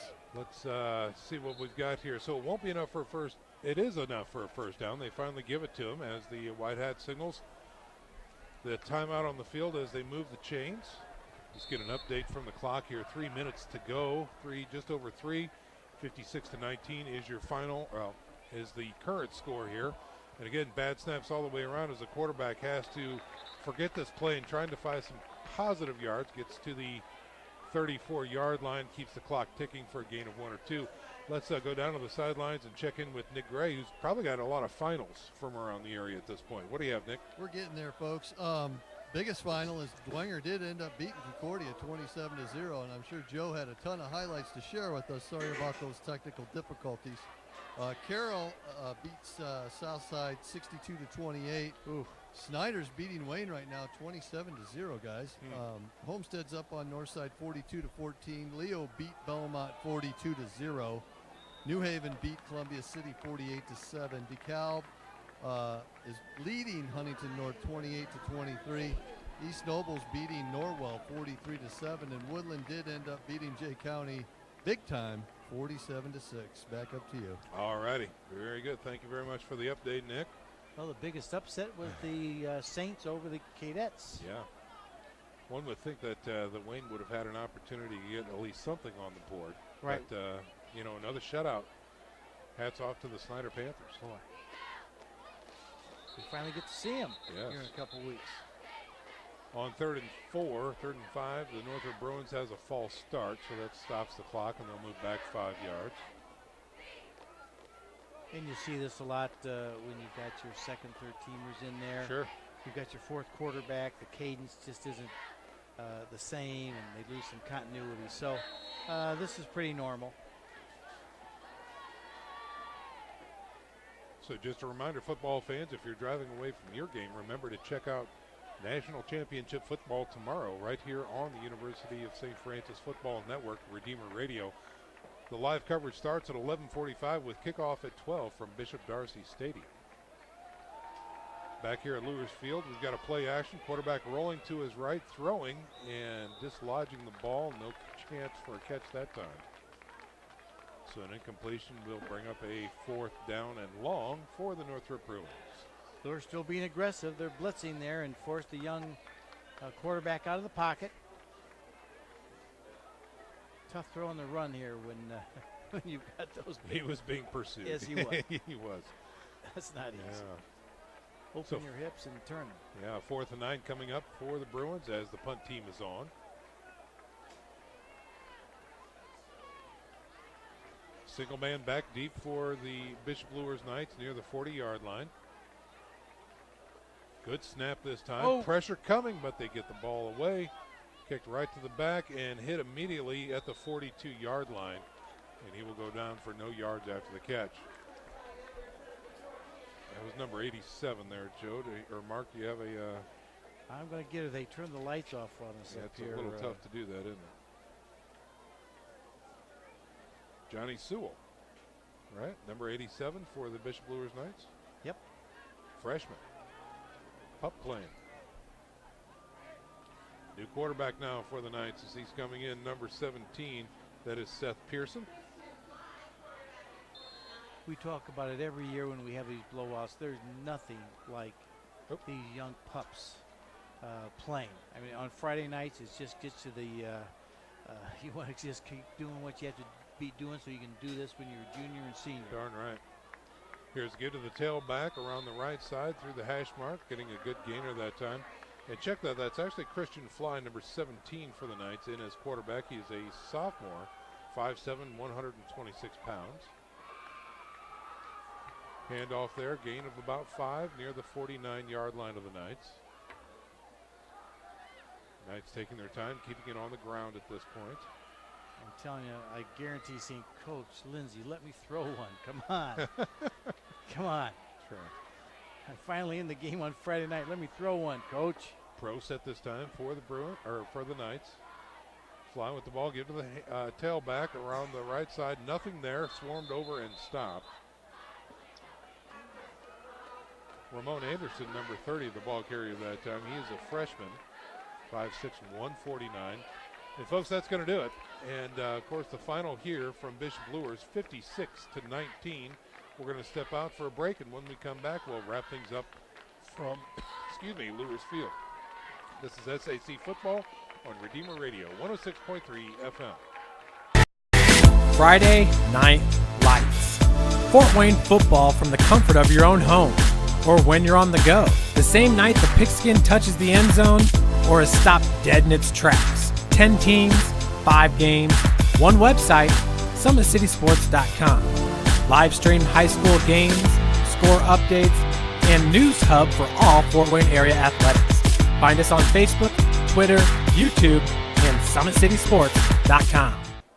Back to live action at